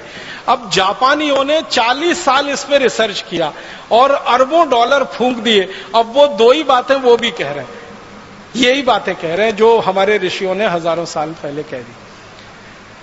इसी तरह से एक हमारे यहाँ पानी का नियम बताया गया, पानी बैठ के पियो, कभी भी खड़े होके मत पियो, पानी घूट घूट पियो, हमेशा सिप सिप करके पियो, ठंडा पानी कभी मत पियो। ये छोटे छोटे सूत्र हैं स्वस्थ व्रत के। इनको अगर हमने ध्यान दिया और इनको दुनिया भर में स्थापित कराया होता तो हम सारी दुनिया में अब तक विश्व विजय कर चुके होते। लेकिन हमारी समस्या क्या रही कि ये छोटे बातों को हमने माना ही नहीं कि कोई गहरी बात इसमें है। जब दुनिया के दूसरे देशों को हम देखते हैं कि वो अरबों डॉलर खर्च करके ये रिसर्च कर रहे हैं और फिर उस नतीजे पर आ रहे हैं जो नतीजा हजारों साल पहले हमारे यहाँ था, तब गर्व की अनुभूति होती है कि ये तो हमने जान रखा है, कर रखा है। पानी की चिकित्सा स्वस्थ व्रत के छोटे छोटे सूत्र, जर्मनी और जापान 2 देशों ने 40 साल अरबों डॉलर की खर्चा करके जो निष्कर्ष पाए हैं वो हमारे यहाँ हजारों साल पहले हैं। तो चिकित्सा में ज्ञान का भंडार सारी दुनिया के सामने सबसे पहले हमने ही प्रस्तुत किया। मैं आपको एक ऐसी बात कहना चाहता हूं जो कोई भी एलोपैथिक डॉक्टर सुनने से परेशान होता है, लेकिन वो सच है। वो ये है कि एलोपैथी 200-250 साल पुरानी चिकित्सा व्यवस्था है। इसने आज तक दुनिया को बस एक ही चीज दी है, जिसको वो भी धीमे धीमे मानते हैं। वो कहते हैं सिर्फ दर्द से लड़ना, और कुछ नहीं दिया, सिर्फ दर्द से लड़ना। तरह तरह के जो दर्द है ना, उनसे लड़ना। 250 साल की कुल रिसर्च एलोपैथी की इतनी ही है। पेन से लड़ रहे हैं वो, और उसमें भी पूरी तरह से कामयाब नहीं हो पा रहे हैं। कैंसर के पेन में तो अभी तक कामयाब नहीं हो पा रहे हैं। दूसरे तरह के दर्दों में थोड़ी कामयाबी मिली है, बाकी नहीं है। तो पूरी कुल जमा उनकी शोध है। जितनी दवाएं उन्होंने बनाई हैं हजारों किस्म की, उनकी मदद से एक ही काम कर रहे हैं, दर्द की कमी या दर्द से लड़ना या दर्द पे काबू करना। इससे ज्यादा उनके पास कुछ नहीं है। मैं एलोपैथी चिकित्सा के एक पुराने उदाहरण को आपके सामने कहता हूं कि हमारी चिकित्सा कैसी रही और ये एलोपैथी की कैसे रही। अमेरिका में सबसे पहला राष्ट्रपति हुआ जॉर्ज वॉशिंगटन। अमेरिका का जब आप इतिहास पढ़ेंगे तो आपको ये जानकारी मिलेगी, हंसी आएगी आपको, और आपको अपने ऊपर गर्व भी होगा। दोनों ही बातें हैं। जॉर्ज वॉशिंगटन की कहानी आप सब पढ़िए। कहानी यह है कि वो अमेरिका का पहला राष्ट्रपति बना। अमेरिका गुलाम था अंग्रेजों का। अंग्रेजों की गुलामी से अमेरिका आजाद हुआ और 1776 में उनको आजादी मिली और वो पहला राष्ट्रपति बना। और वो बीमार हो गया। बीमारी आती है, यूरोप और अमेरिका में तो ज्यादा ही बीमारी आती रही है, क्योंकि ठंड वाला इलाका है, सूरज का धूप है नहीं, सूरज का प्रकाश पर्याप्त है नहीं, इसलिए वायरल इन्फेक्शन सबसे ज्यादा उन्हीं देशों में होते हैं। और इसलिए एंटी वायरल जितनी भी मेडिसिन है सबसे ज्यादा उन्होंने खोजी है। बैक्टीरियल इन्फेक्शन भी बहुत होते हैं, क्योंकि धूप नहीं है, सूरज का प्रकाश नहीं है, तो एंटी बैक्टीरियल ड्रग्स भी सबसे ज्यादा उन्होंने ही बनाए। तो जिस देश में सबसे पहले एलोपैथी आई और या एलोपैथी सारी दुनिया में फैली, अमेरिका देश, उस अमेरिका के राष्ट्रपति को बुखार आ गया। जॉर्ज वॉशिंगटन बुखार में बीमार हो गया। अब बीमार हो गया तो उनके सारे चिकित्सक देश भर के और दुनिया भर के इकट्ठे होकर विचार करें कि इनका बुखार कैसे खत्म किया जाए। और जॉर्ज वॉशिंगटन का वो बुखार कम नहीं कर पाए। बुखार बढ़ता ही जाए, बढ़ता ही जाए, बढ़ता ही जाए, कम ना हो, कम ना हो। तो अंत में ये सब एलोपैथी के बड़े बड़े डॉक्टरों ने आपस में मिलकर एक फैसला किया। इसमें आप हंसना नहीं, गंभीरता से इसको लेना, कि जॉर्ज वॉशिंगटन के शरीर में खराब खून घुस गया है, इसको निकाला जाए तभी बुखार ठीक होगा। तो पता है उन महान भावों ने क्या किया? अमेरिका के राष्ट्रपति के हाथ पर बांध दिए पलंग से, हाथ बांध दिया, दोनों पांव बांध दिए, रस्सी से कस के बांध दिए। और वो राष्ट्रपति चिल्ला रहा है कि ये क्या चिकित्सा कर रहे हो? तो कह रहे यही एलोपैथी की चिकित्सा है, थोड़ा धीरज रखिए, थोड़ा धैर्य रखिए, हम आपको ठीक कर रहे हैं। इन्होंने क्या किया? महान महान डॉक्टरों ने उनकी नसें काट दी, हाथ की, दोनों हाथ की नसें काट, ब्लेड लिया और काट दिया। और बेचारा राष्ट्रपति दर्द से तड़प रहा है, चिल्ला रहा है, और उसके दोनों हाथों की नसें काट दी। और तर्क क्या है कि ये खराब खून घुस गया है, ये निकालना है। तो खराब के साथ अच्छा खून भी रात भर निकलता रहा और सवेरे जॉर्ज वॉशिंगटन मर गया। ये है एलोपैथी चिकित्सा। और यह कहानी ज्यादा पुरानी नहीं है, 1776 के आसपास की है। जिस समय एलोपैथी चिकित्सा में बुखार ठीक करने के लिए नसें और नाड़ियां काटी जाती थी खराब खून निकालने के लिए, उस समय भारत में बड़े से बड़ा बुखार ठीक करने के लिए नीम की गिलोय का काढ़ा पिला के लोगों को ठीक किया जाता। अब आप अंदाजा लगा लीजिए कि हमारे यहां खराब से खराब ज्वर, खराब से खराब बुखार को तोड़ने के लिए नीम की गिलोय है। ये तो एक है, ऐसी सैकड़ों चीजें अपने पास आयुर्वेद में है, बुखार तोड़क या बुखार नाशक, या जिनको हम एलोपैथी की भाषा में कहें एंटी पायरेटिक। तो एंटी पायरेटिक हमारे पास सैकड़ों चीजें हैं। उनमें से सबसे आसान, हर जगह मिलने वाली, सबसे ज्यादा उत्पादन होने वाली नीम की गिलोय, गुड़वेल के नाम से, गिलोय के नाम से सारा देश जानता है, उसका काढ़ा पिला के हम बड़े सा बड़ा बुखार सवेरे से शाम तक ठीक कर लेते थे। उसी समय में अमेरिका में बुखार ठीक करने के लिए नसें काटी जाती थी, खून निकाला जाता था। ये अंतर है आयुर्वेद और एलोपैथी में, और उसमें से एलोपैथी आगे बढ़ी है और आज सिर्फ वहीं पर आके खड़ी है कि दर्द से लड़ना या दर्द को कम करना, इतने में ही उनको सफलता मिली है। इसके अलावा तो उनके पास कुछ नहीं है सफलता के खाने में। अब हमारे पास एक नहीं हजारों लाखों चीजें हैं दुनिया को बताने के लिए। तो हम एक बड़ी चिकित्सा पद्धति के सारे दुनिया में फैलाने वाले प्रसारक रहे हैं, प्रचारक रहे हैं, और सारी दुनिया ने हमसे सीखा है। यूनानी पद्धति एक विकसित हुई है, दुर्भाग्य से हम उसको मुसलमानों से जुड़ा हुआ मान लेते हैं, उसका मुसलमानों से कुछ लेना देना नहीं है। वो यूनान में विकसित हुई, इसलिए नाम उसका यूनानी पड़ गया। यूनानी पद्धति के जितने शोधक हुए हैं, रिसर्चर्स हुए, वो सब ईमानदारी से कहते हैं कि हमने तो सब आयुर्वेद से सीखा है, संस्कृत में से सीखा है, चरक में से सीखा है, बागभट्ट जी के यहां से सीखा है, भाव प्रकाश निघंटू में से सीखा है। ईमानदारी से वो कहते हैं इस बात को। और उनके औषधि बनाने के जो तरीके हैं ना, वो तरीके बिल्कुल वही है, बस थोड़ा अंतर इतना ही है, यूनान की आबो हवा के हिसाब से, यूनान की जलवायु और परिस्थिति के हिसाब से भारत के सूत्रों में थोड़ा उन्होंने फेरबदल किया है, बाकी सब वही है। तो दूसरी दुनिया की सबसे बड़ी चिकित्सा पद्धति यूनानी चिकित्सा, वो आयुर्वेद में से निकली। सबसे मूल चिकित्सा तो आयुर्वेद की है, मूल सर्जरी हमारे यहाँ सुश्रुत की है, और नियम वगैरह जो हम इस्तेमाल कर रहे हैं आज की दुनिया में, वो महर्षि बागभट्ट के अष्टांग हृदयम और अष्टांग संग्रहम के। एक मैं रोचक बात आपसे कहना चाहता हूं, एक अंग्रेजों के दस्तावेज के आधार पर कहना चाहता हूं, वो ये कि प्लास्टिक सर्जरी जो आज की दुनिया की सर्जरी की आधुनिकतम विद्या है, प्लास्टिक सर्जरी, इसका आविष्कार भी भारत में ही हुआ। सर्जरी का तो हुआ ही है, प्लास्टिक सर्जरी का भी यही आविष्कार हुआ भारत। और प्लास्टिक सर्जरी में आप जानते हैं, कहीं की त्वचा को काट कर कहीं लगा देना और उसको इस तरह से लगा देना कि पता ही ना चले, ये विद्या सबसे पहले दुनिया को भारत ने दी। मैं आपको पुराने दस्तावेजों के आधार की एक छोटी सी कहानी सुनाता हूं। 1780 में दक्षिण भारत का एक महान व्यक्ति, जिसने देश को आजाद रखने में बड़ा महत्वपूर्ण योगदान दिया, देश की आजादी की रक्षा में, संप्रभुता की रक्षा में उसका पूरा जीवन लगा दिया, उसका नाम हैदर अली।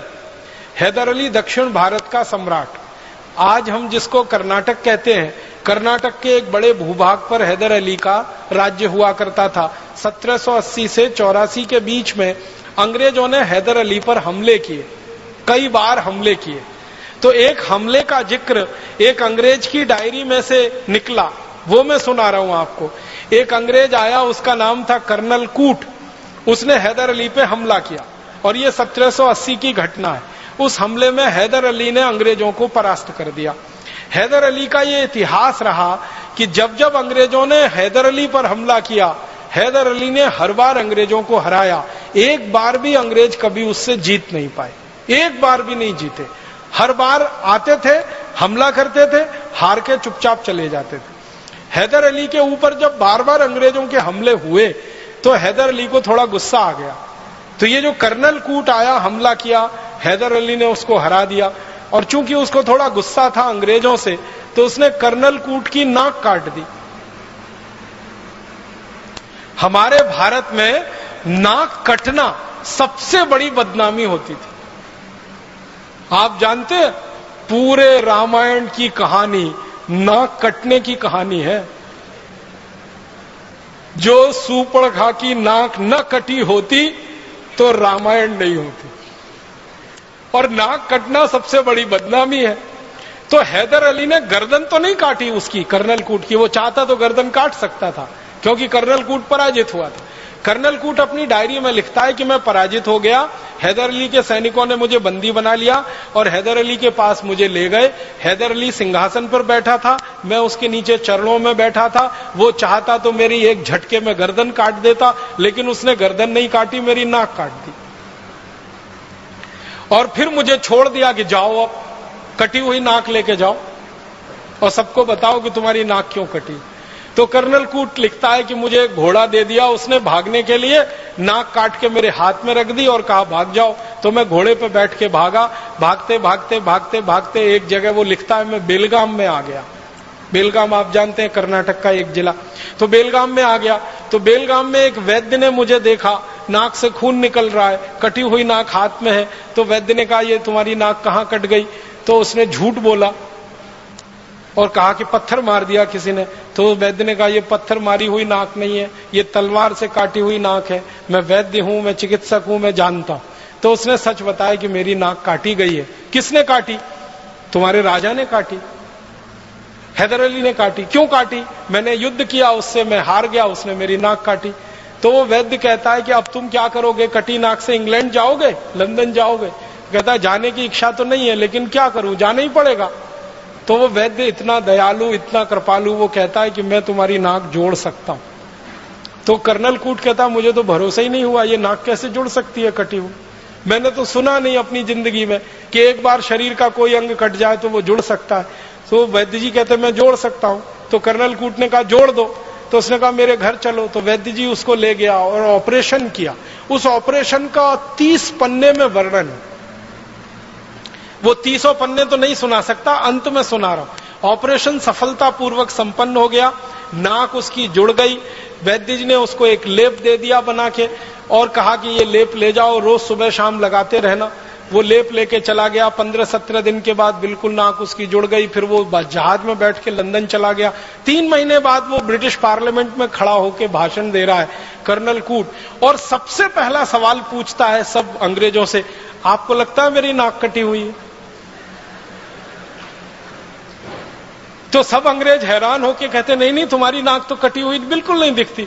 तब वो कहानी सुना रहा ब्रिटिश पार्लियामेंट में कि मैंने हैदर अली पे हमला किया था, मैं उसमें हार गया, उसने मेरी नाक काटी, फिर भारत में एक वैद्य ने मेरी नाक जोड़ी, और भारत के वैद्यों के पास इतनी बड़ी हुनर है, इतना बड़ा ज्ञान है कि वो कटी हुई नाक को जोड़ सकते हैं। तब उस वैद्य जी की खोज खबर ब्रिटिश पार्लियामेंट में ली गई और अंग्रेजों का एक दल आया और बेलगाम के उस वैद्य को मिला। तो उस वैद्य ने अंग्रेजों को बताया कि ये काम तो भारत के सब गांवों में होता है, मैं अकेला नहीं हूं, ऐसा करने वाले हजारों लाखों लोग हैं। तो अंग्रेजों को हैरानी हुई, कौन सिखाता है आपको? कहने लगे हमारे इसके गुरुकुल चलते हैं, उन गुरुकुलों में सिखाया जाता। फिर अंग्रेज वो गुरुकुलों में गए, वहां उन्होंने एडमिशन लिया, विद्यार्थी के रूप में भर्ती हुए, फिर सीखा। सीखने के बाद इंग्लैंड में जाकर प्लास्टिक सर्जरी उन्होंने शुरू की। और जिन जिन अंग्रेजों ने भारत में प्लास्टिक सर्जरी सीखी है ना, उनकी डायरियां हैं।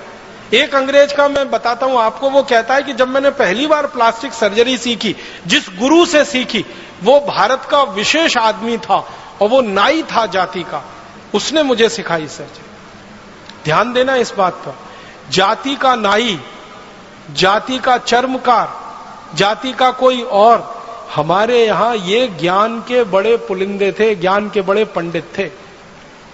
नाई है इस आधार पर किसी गुरुकुल में उसका प्रवेश वर्जित नहीं था, चर्मकार है इसलिए गुरुकुल में प्रवेश वर्जित नहीं था। जाति के आधार पर हमारे यहां गुरुकुलों में प्रवेश नहीं हुआ है, और जाति के आधार पर हमारे यहां शिक्षा की भी व्यवस्था नहीं है। वर्ण व्यवस्था के आधार पर हमारे यहां सब कुछ चलता रहा है। तो नाई भी सर्जन है, चर्मकार भी सर्जन है। और वो अंग्रेज लिखता है कि चर्मकार तो ज्यादा अच्छा सर्जन इसलिए हो सकता है कि उसको चमड़ा सिलना सबसे अच्छे तरीके से आता है। तो शरीर का चमड़ा सिलना हो या जानवर का, बात तो एक ही है। तो हमारे यहां ऐसे लोग सर्जरी सीखते रहे। तो एक अंग्रेज कह रहा है कि मैंने जिस गुरु से सर्जरी सीखी, पूना का किस्सा है वो, पूना में जिस गुरु से सीखी वो जात का नाई था। सिखाने के बाद उसने मुझसे एक ऑपरेशन कराया और वो ऑपरेशन का वर्णन है। एक मराठा सैनिक है और ये 1792 की कहानी है। एक मराठा सैनिक है, उसके दोनों हाथ कट गए हैं युद्ध में, और वो उस गुरु के पास आया है कटे हुए हाथ लेकर जोड़ने के लिए। तो गुरु ने वो ऑपरेशन उस अंग्रेज से करवाया जो सीख रहा है, और वो अंग्रेज गुरु के साथ मिलकर बहुत सफलतापूर्वक ऑपरेशन पूरा किया है। और वो अंग्रेज कहता, उसका नाम है डॉक्टर थॉमस क्रूसो।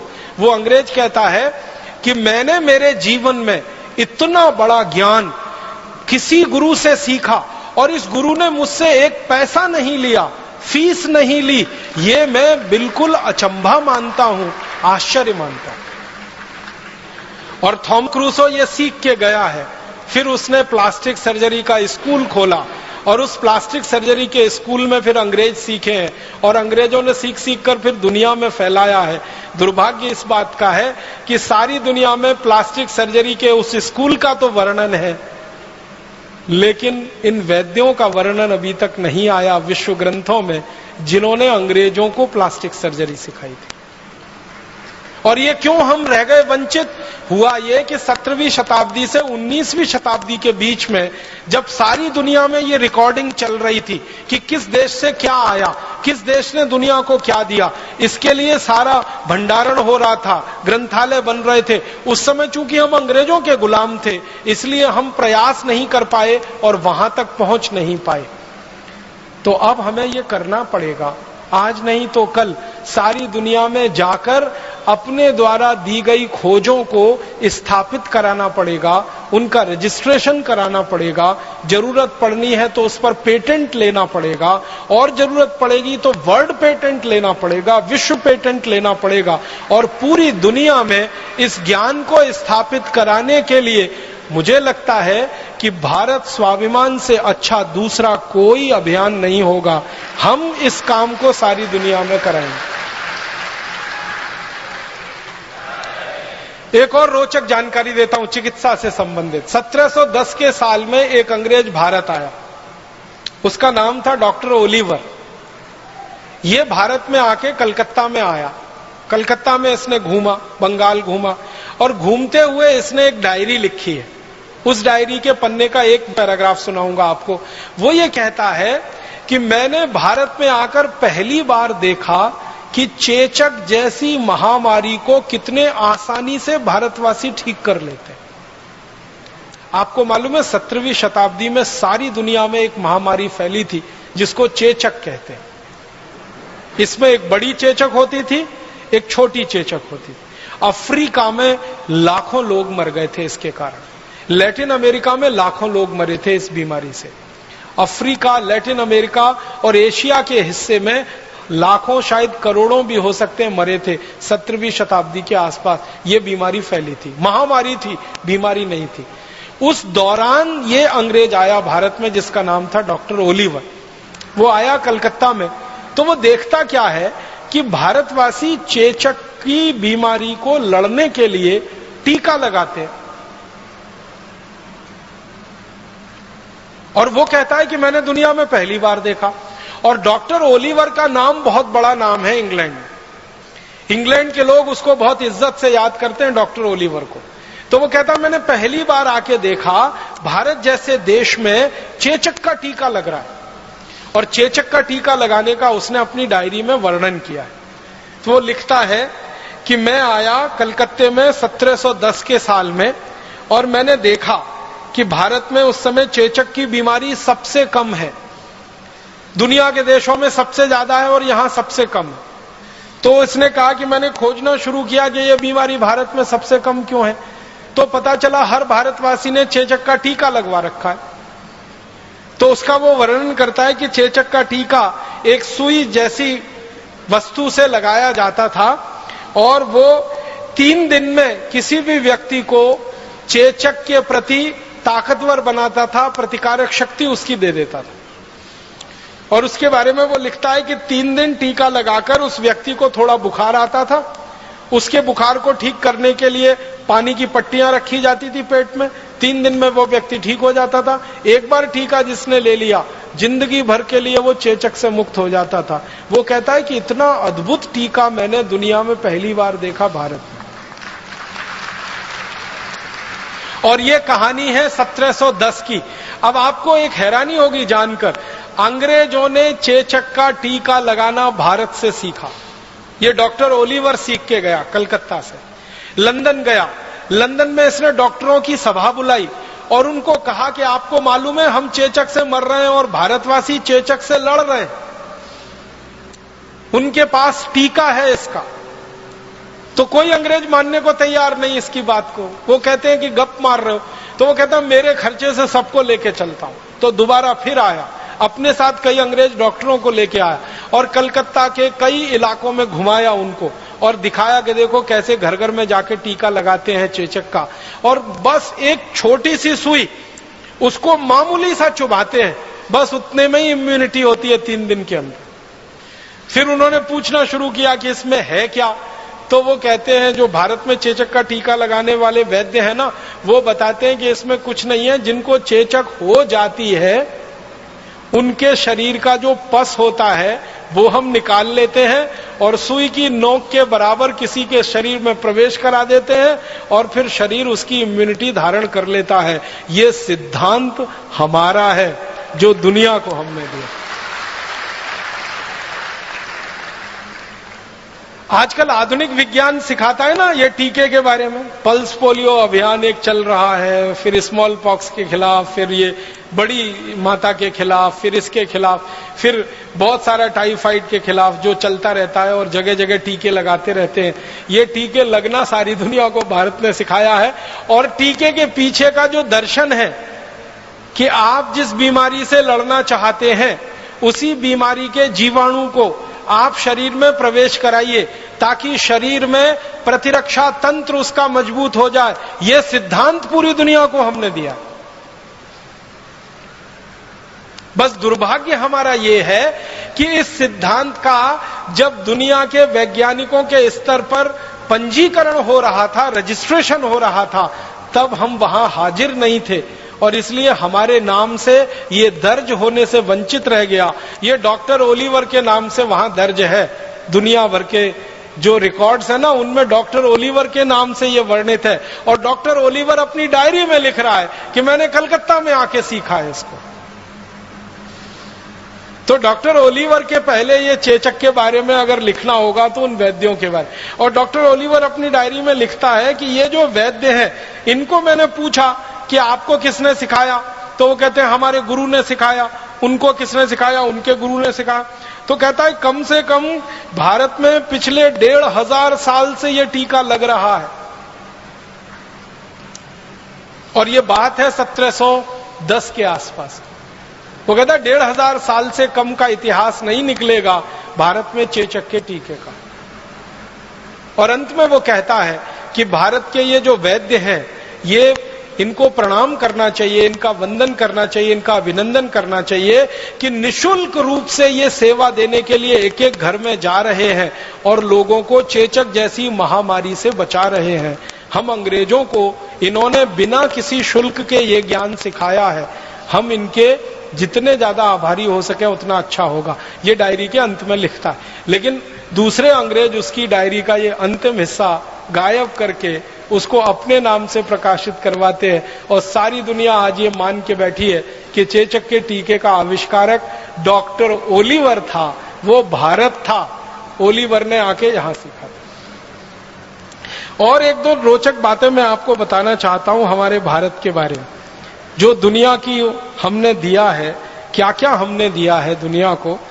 थोड़ा तकनीकी पे आता हूं। लोहा बनाने की जो टेक्निक है वो पूरी दुनिया को भारत ने सिखाई और लोहे से भी एक अच्छा शब्द अगर मैं बोल सकूं तो स्टील बनाने की जो तकनीक है वो सारी दुनिया को हमने सिखाई। ये कहते हुए मुझे बहुत गर्व है, आपको भी थोड़ी देर में ये गर्व की अनुभूति होगी। सारी दुनिया को स्टील बनाना सबसे पहले भारत ने सिखाया। दुनिया में सबसे पहले स्टील भारत में बना और स्टील आप जानते हैं बहुत कॉम्प्लिकेटेड टेक्नोलॉजी है। आज अगर आप स्टील बनाने की किसी भी फैक्ट्री को देखने जाएं और उस टेक्नोलॉजी को समझने की कोशिश करेंगे तो आपको समझ में आएगा कि कच्चे लोहे से, लोहे के अयस्क से, आयरन ओर से स्टील बनाना आसान काम नहीं, बहुत मुश्किल काम है। और वो टेक्नोलॉजी इस देश में बहुत साल पहले विकसित हुई। एक अंग्रेज आया हमारे देश में जिसने सर्वेक्षण किया 1795 में। उस अंग्रेज के सर्वेक्षण के कुछ वाक्य सुनाता हूं आपको। अंग्रेजी में उसने लिखा, मैं आपको हिंदी में सुना रहा। वो कहता है कि भारत में स्टील बनाने का काम पिछले 1500 साल से हो रहा है।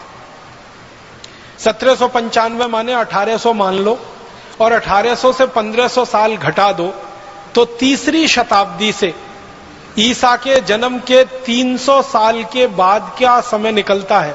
तीसरी शताब्दी से इस देश में स्टील बनाने का काम हो रहा है। वो कहता है कि मैंने जो सर्वेक्षण भारत में किया है, भारत का पश्चिमी इलाका, पश्चिमी भारत आप जानते हैं, ये महाराष्ट्र, ये गुजरात और थोड़ा मध्य प्रदेश का इलाका, और वो कहता है भारत का पूर्वी इलाका, बंगाल है, आसाम है, उड़ीसा है, झारखंड उसमें आता है, और थोड़ा सा दक्षिणी इलाका, 3 इलाके की बात कर रहा है। तो इन 3 इलाकों में मैं घूमा हूं और अब तक मैंने भारत में स्टील बनाने के 15,000 छोटे फैक्ट्री चलते देखे। अपनी आंखों की वर्णन कर रहा है वो, कह रहा अब तक मैं घूमा हूं इतने इलाके में 15,000 छोटी फैक्ट्रियां, स्मॉल स्केल फैक्ट्रीज उसने लिखा है। 15,000 छोटी फैक्ट्रियां स्टील बनाने की भारत में चल रही हैं 1795। और वो कहता है कि हर फैक्ट्री में एक दिन में 500 किलो तक स्टील आराम से बनता है। और वो कहता है कि हर एक फैक्ट्री 24 घंटे चलती है और उसमें मजदूरों की 3 पालियां हैं, 8-8 घंटे की 3 पाली में काम होता है, 24 घंटे फैक्ट्री चलती है।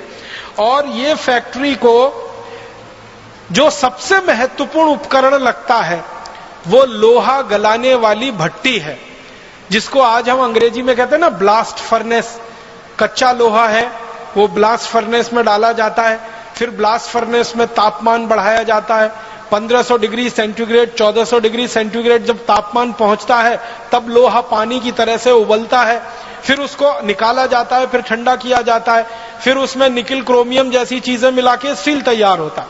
तो वो कह रहा है कि जो सबसे महत्वपूर्ण फैक्ट्री का उपकरण है वो है भट्टी, ब्लास्ट फर्नेस।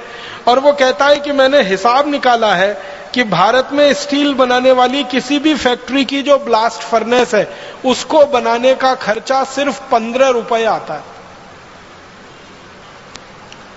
और ये 15 रुपए का आंकड़ा है 1795 का। आज के हिसाब से अगर आप इस आंकड़े को समझने की कोशिश करेंगे तो 300 का गुणा कर दीजिए, तो 15 में 300 का गुणा कर दीजिए तो 15 × 45, माने 4,500 रुपए में ब्लास्ट फर्नेस बनके तैयार हो जाती है। फिर वो कह रहा है कि एक ब्लास्ट फर्नेस एक दिन में आराम से 1 टन लोहा बना लेती है, स्टील बना लेती है। और वो कहता है कि 1 टन स्टील बनाने में भारत के जो कारीगर हैं उनका खर्चा मात्र 80 रुपए आता है। 1 टन का माने हो गया 1000 किलोग्राम। 1000 किलोग्राम स्टील बनाने का खर्चा 80 रुपए।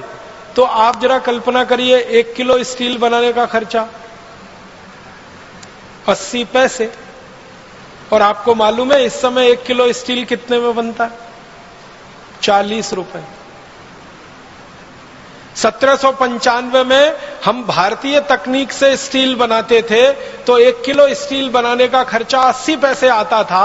अब यूरोप के देशों की नकल करी हुई तकनीक से हम स्टील बनाते हैं और 1 किलो स्टील बनाने का खर्चा आता है 40 रुपए। आप बताओ टेक्नोलॉजी वो सुपर्ब थी या आज की सुपर्ब?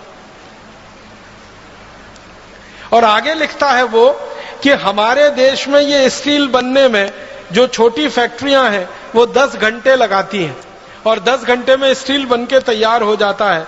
और वो कहता है कि सभी 15,000 जो स्टील बनाने की फैक्ट्रियां हैं इनमें एक दिन में 7,500 मीट्रिक टन लोहा बनता है और 1 साल में लगभग 27.5 लाख मीट्रिक टन लोहा तैयार होता है, माने स्टील तैयार होता है। और इस स्टील की सरिया बनती है और ये सरिया भारत से यूरोप में बिकने के लिए जाती है और भारत का स्टील यूरोप के बाजारों में प्रीमियम प्राइस पर बिकता है, माने सबसे महंगी कीमत पर बिकता है, क्योंकि भारत के स्टील की तुलना में दुनिया का कोई स्टील ठहरता नहीं। और अंत में वो लिख रहा है अपनी डायरी में कि भारत का स्टील यूरोप के बाजारों में जब बिकता है तो भारत के व्यापारी उस स्टील के बदले में अगर सोने की मांग करें तो भी व्यापारी सोना देने को तैयार होते हैं, क्योंकि उस क्वालिटी का स्टील दुनिया में कोई नहीं बना सकता। और वो कई बातें कह रहा है। एक बात कह रहा है कि भारत के स्टील को प्रीमियम प्राइस क्यों मिल रहा है दुनिया के बाजार में, तो कहता है कि भारत का स्टील ऐसा अद्भुत है जिसमें जंग नहीं लगता। और आप जानते हैं भारत में इस तरह का स्टील बनाने की हजारों साल से परंपरा है जिसमें जंग नहीं लगता। आप जाइए, मेहरौली नाम का एक गांव है दिल्ली में, उसे देखकर आइए। वहां एक लौह स्तंभ खड़ा हुआ है, सैकड़ों साल से बारिश में भीग रहा है और सैकड़ों साल से हवा के थपेड़े खा रहा है, लेकिन उस लौह स्तंभ में 1 इंच मात्र अभी तक जंग नहीं लगा है। ये भारतीय स्टील की क्वालिटी का नमूना है। तो जो अंग्रेज कह रहा है ना कि भारत का स्टील प्रीमियम प्राइस पे बिकता, वो कहता है इसलिए बिक रहा है क्योंकि ये सबसे अच्छी क्वालिटी का है। और वो कहता है कि दुनिया में भारत के बाद अगर सबसे अच्छा स्टील कोई बना सकता है तो वो स्वीडन है, लेकिन स्वीडन में स्टील बनाने का खर्चा भारत में स्टील बनाने के खर्चे से 100 गुना ज्यादा आता है। हम 80 रुपए का 1 टन स्टील बना लेते हैं और स्वीडन में 8,000 रुपए का 1 टन स्टील उस समय बनता है 1795। और वो कहता है कि भारतवासियों को अपनी इस कला पर और अपनी इस हुनर पर गर्व होने की जरूरत है कि सारी दुनिया में जब कोई नहीं जानता वो तकनीक उनको आती है। और अंत में वो कहता है कि भारत की जो स्टील बनाने की ब्लास्ट फर्नेस है, जो भट्टी है, वो इतनी हल्की है कि उसको बैलगाड़ी में रख के कभी भी एक स्थान से दूसरे स्थान पर ले जा सकते हैं, दूसरे से तीसरे स्थान पर ले जा सकते हैं। वो कहता है ये पोर्टेबल है, मूवेबल है, जबकि यूरोप के देशों की जो भट्टियां हैं वो स्थायी हैं, उनको उखाड़ कर कहीं नहीं ले जा सकते। अगर उखाड़ना पड़ता है तो भट्टी टूट जाती है, लेकिन भारतवासी इतने हुनरमंद हैं, इतने कौशल वाले हैं कि भट्टी बनाते हैं, उसको बैलगाड़ी में रख के एक गांव से दूसरे गांव ले जाते हैं। और फिर वो कहते हैं कि ये भारतवासियों को कितना ज्ञान है कि एक साधारण सी भट्टी में 1400 डिग्री तापमान पैदा कर लेते हैं।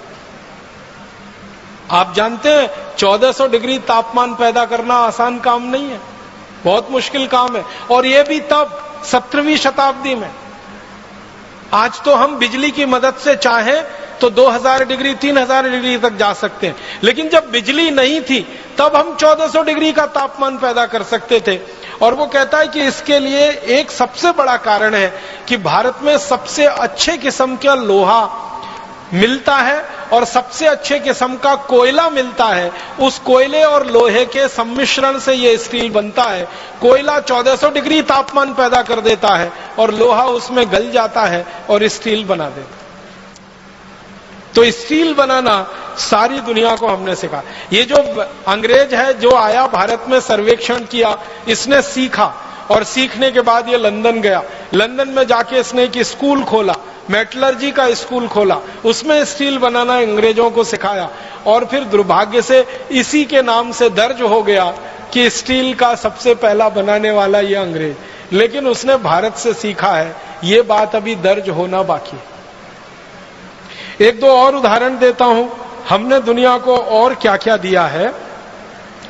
सारी दुनिया में इस समय किसी को मैं पूछूं कि सबसे पहला हवाई जहाज किसने बनाया,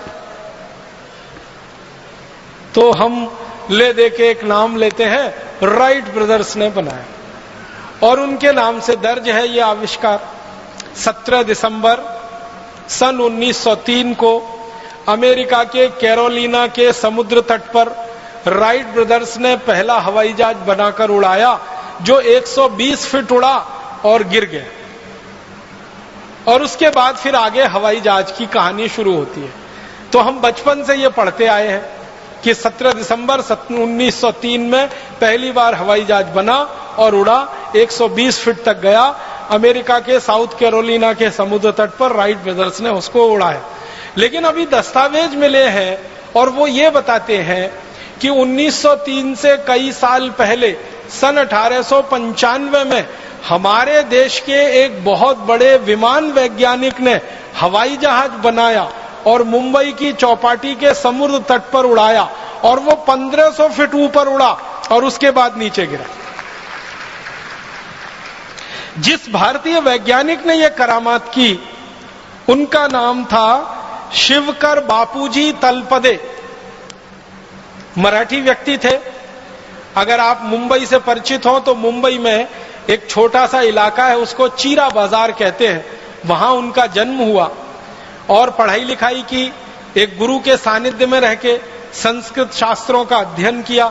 अध्ययन करते समय उनकी रुचि पैदा हो गई और हमारे देश में विमान शास्त्र के जो सबसे बड़े वैज्ञानिक माने जाते हैं वो महर्षि भरद्वाज है।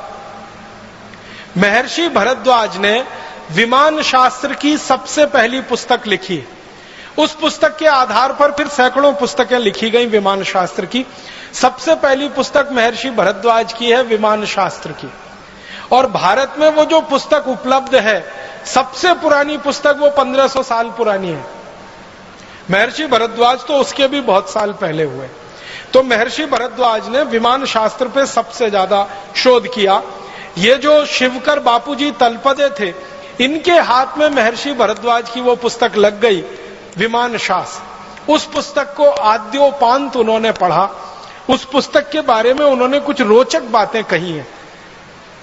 एक बात उन्होंने कही कि इस पुस्तक के 8 अध्यायों में विमान बनाने की तकनीकी का ही वर्णन है। 8 अध्याय। और वो कहते हैं कि 8 अध्याय में 100 खंड हैं जिनमें विमान बनाने की टेक्नोलॉजी का विस्तार से वर्णन है। फिर आगे कहते हैं कि महर्षि भरद्वाज ने अपनी पूरी पुस्तक में विमान बनाने के 500 सिद्धांत लिखे। आप इस बात को जरा फिर से सुनिएगा। एक सिद्धांत पर पूरा विमान बन जाता है। ध्यान दीजिएगा, एक सिद्धांत होता है, एक प्रिंसिपल होता है, उस पे इंजन बन जाता है और विमान बन जाता है। ऐसे 500 सिद्धांत लिखे हैं महर्षि भरद्वाज ने। माने 500 तरह के विमान बनाए जा सकते हैं हर एक सिद्धांत पर। और उस पुस्तक के बारे में तलपदे जी लिखते हैं कि ये 500 सिद्धांतों के 3000 श्लोक हैं। विमान शास्त्र में 3000 श्लोक हैं। और वो कहते हैं, आप जानते हैं ये जो टेक्नोलॉजी होती है, ये जो तकनीकी होती है, उसका एक प्रोसेस होता है, एक प्रक्रिया होती है और हर एक तकनीकी की एक विशेष प्रक्रिया होती है। तो महर्षि भरद्वाज ने 32 प्रक्रियाओं का वर्णन किया है। 32 तरह से 500 किस्म के विमान बनाए जा सकते हैं। इस बात को जरा समझिएगा, मुझे देर में समझ में आई। 32 तरीके हैं 500 तरह के विमान बनाने के। माने एक विमान बनाने के 32 तरीके, 2 विमान बनाने के 32 तरीके, 500 विमान बनाने के 32 तरीके उस पुस्तक में है विमान शास्त्र। 3000 श्लोक है, 100 खंड है और 8 अध्याय है। कितना बड़ा ग्रंथ है ये। इस ग्रंथ को शिवकर बापूजी तलपदे ने पढ़ा अपने विद्यार्थी जीवन से और पढ़ पढ़कर परीक्षण किए और परीक्षण करते करते 1895 में वो सफल हो गए और उन्होंने पहला विमान बना लिया। और उस विमान को बना लिया तो उन्होंने उसको उड़ाकर भी दिखाया और उसको देखने के लिए भारत के बड़े बड़े लोग गए। हमारे देश के उस समय के एक बड़े व्यक्ति हुआ करते थे, महादेव गोविंद रानाडे, जो अंग्रेजी न्याय व्यवस्था में जज की हैसियत से काम किया करते थे मुंबई हाई कोर्ट में। तो रानाडे जी गए उसको देखने के लिए। बड़ोदरा के एक बड़े राजा हुआ करते थे गायकवाड़ करके, वो गए उस विमान को देखने के लिए। ऐसे 20 बड़े लोगों के सामने और हजारों लोगों की उपस्थिति में शिवकर बापूजी तलपदे ने अपना विमान उड़ाया। और हैरानी की बात यह थी कि उस विमान को उन्होंने उड़ाया, उसमें खुद नहीं बैठे, बिना चालक के उड़ा दिया उसको।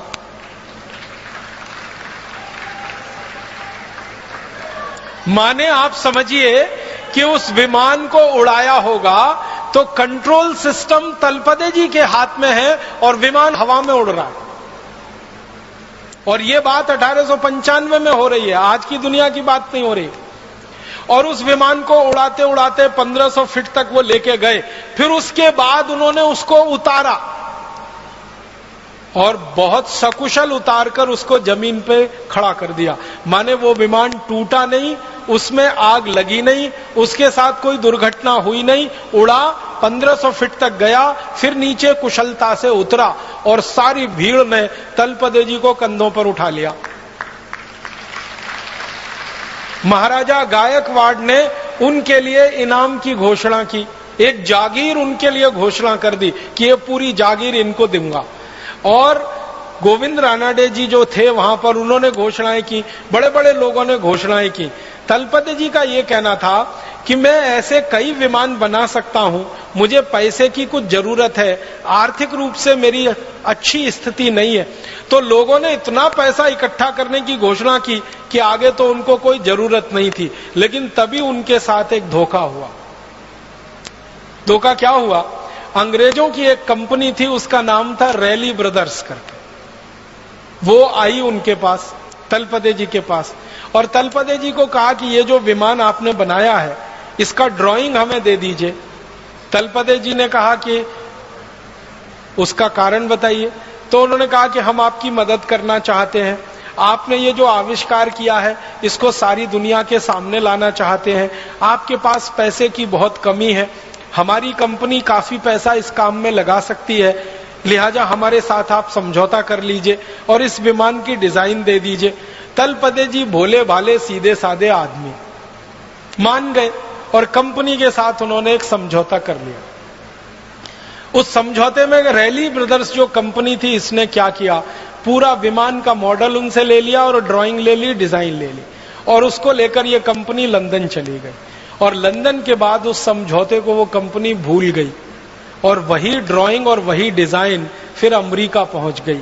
फिर अमेरिका में राइट ब्रदर्स के हाथ में आ गई। फिर राइट ब्रदर्स ने वो विमान बना के अपने नाम से सारी दुनिया में रजिस्टर करा लिया। और तलपदे जी की गलती क्या थी? उनको चालाकी नहीं आती थी, ज्ञान तो बहुत था उनके पास। ये भारत वाली सबसे बड़ी जो समस्या मुझे समझ में आई है 12-15 साल में, कि हमको सब ज्ञान आता है, सब तकनीकी आती है, सब आता है, चालाकी नहीं आती। एक वो गाना है ना, सब कुछ सीखा हमने न सीखी होशियारी, ये भारतवासियों पे फिट है बिल्कुल। और ये अंग्रेजों को और अमरीकियों को कुछ नहीं आता, सिर्फ चालाकी आती है। उनके पास ना ज्ञान है, ना उनके पास कोई आधार है, उनको एक ही चीज आती है, चालाकी। और चालाकी में वो नंबर 1 है। किसी का दुनिया में कुछ भी नया मिले, उसकी चालाकी करके अपने पास ले लो और अपने नाम से उसको प्रकाशित कर दो। ये हुआ। शिवकर बापूजी तलपदे ने 1895 में बनाया हुआ विमान सारी दुनिया के सामने अब ये घोषित करता है कि विमान सबसे पहले अमरीकी ब्रदर्स राइट ब्रदर्स ने बनाया, 1903 में बनाया, 17 दिसंबर को दिखा। उससे कई साल पहले, अगर आप साल ही जोड़ेंगे तो कम से कम 8 साल पहले भारत में विमान बन चुका था और सारे देश के सामने वो दिखाया जा चुका था। अब हमें इस बात के लिए लड़ाई करनी है अमरीकियों से और यूरोपियन लोगों से कि ये तो हमारे नाम ही दर्ज होना चाहिए।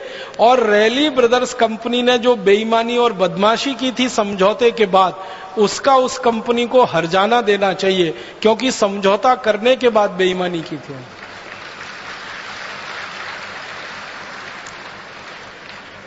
हम भारतवासी कुछ इसी तरह की चीजों में पीछे रह गए, वरना हम दुनिया में आज अगर थोड़ी चालाकी हमने सीखी होती, थोड़ी होशियारी हमको आ रही होती, तो ये विमान बनाने का श्रेय तलपदे जी के नाम ही रहता।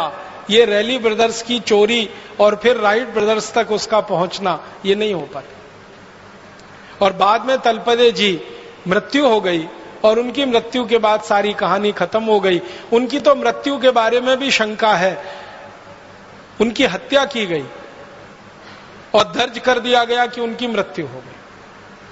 और ऐसे व्यक्ति की हत्या करना बहुत स्वाभाविक है जिसके नाम दुनिया में इतना बड़ा आविष्कार होने की संभावना हो, बहुत स्वाभाविक है।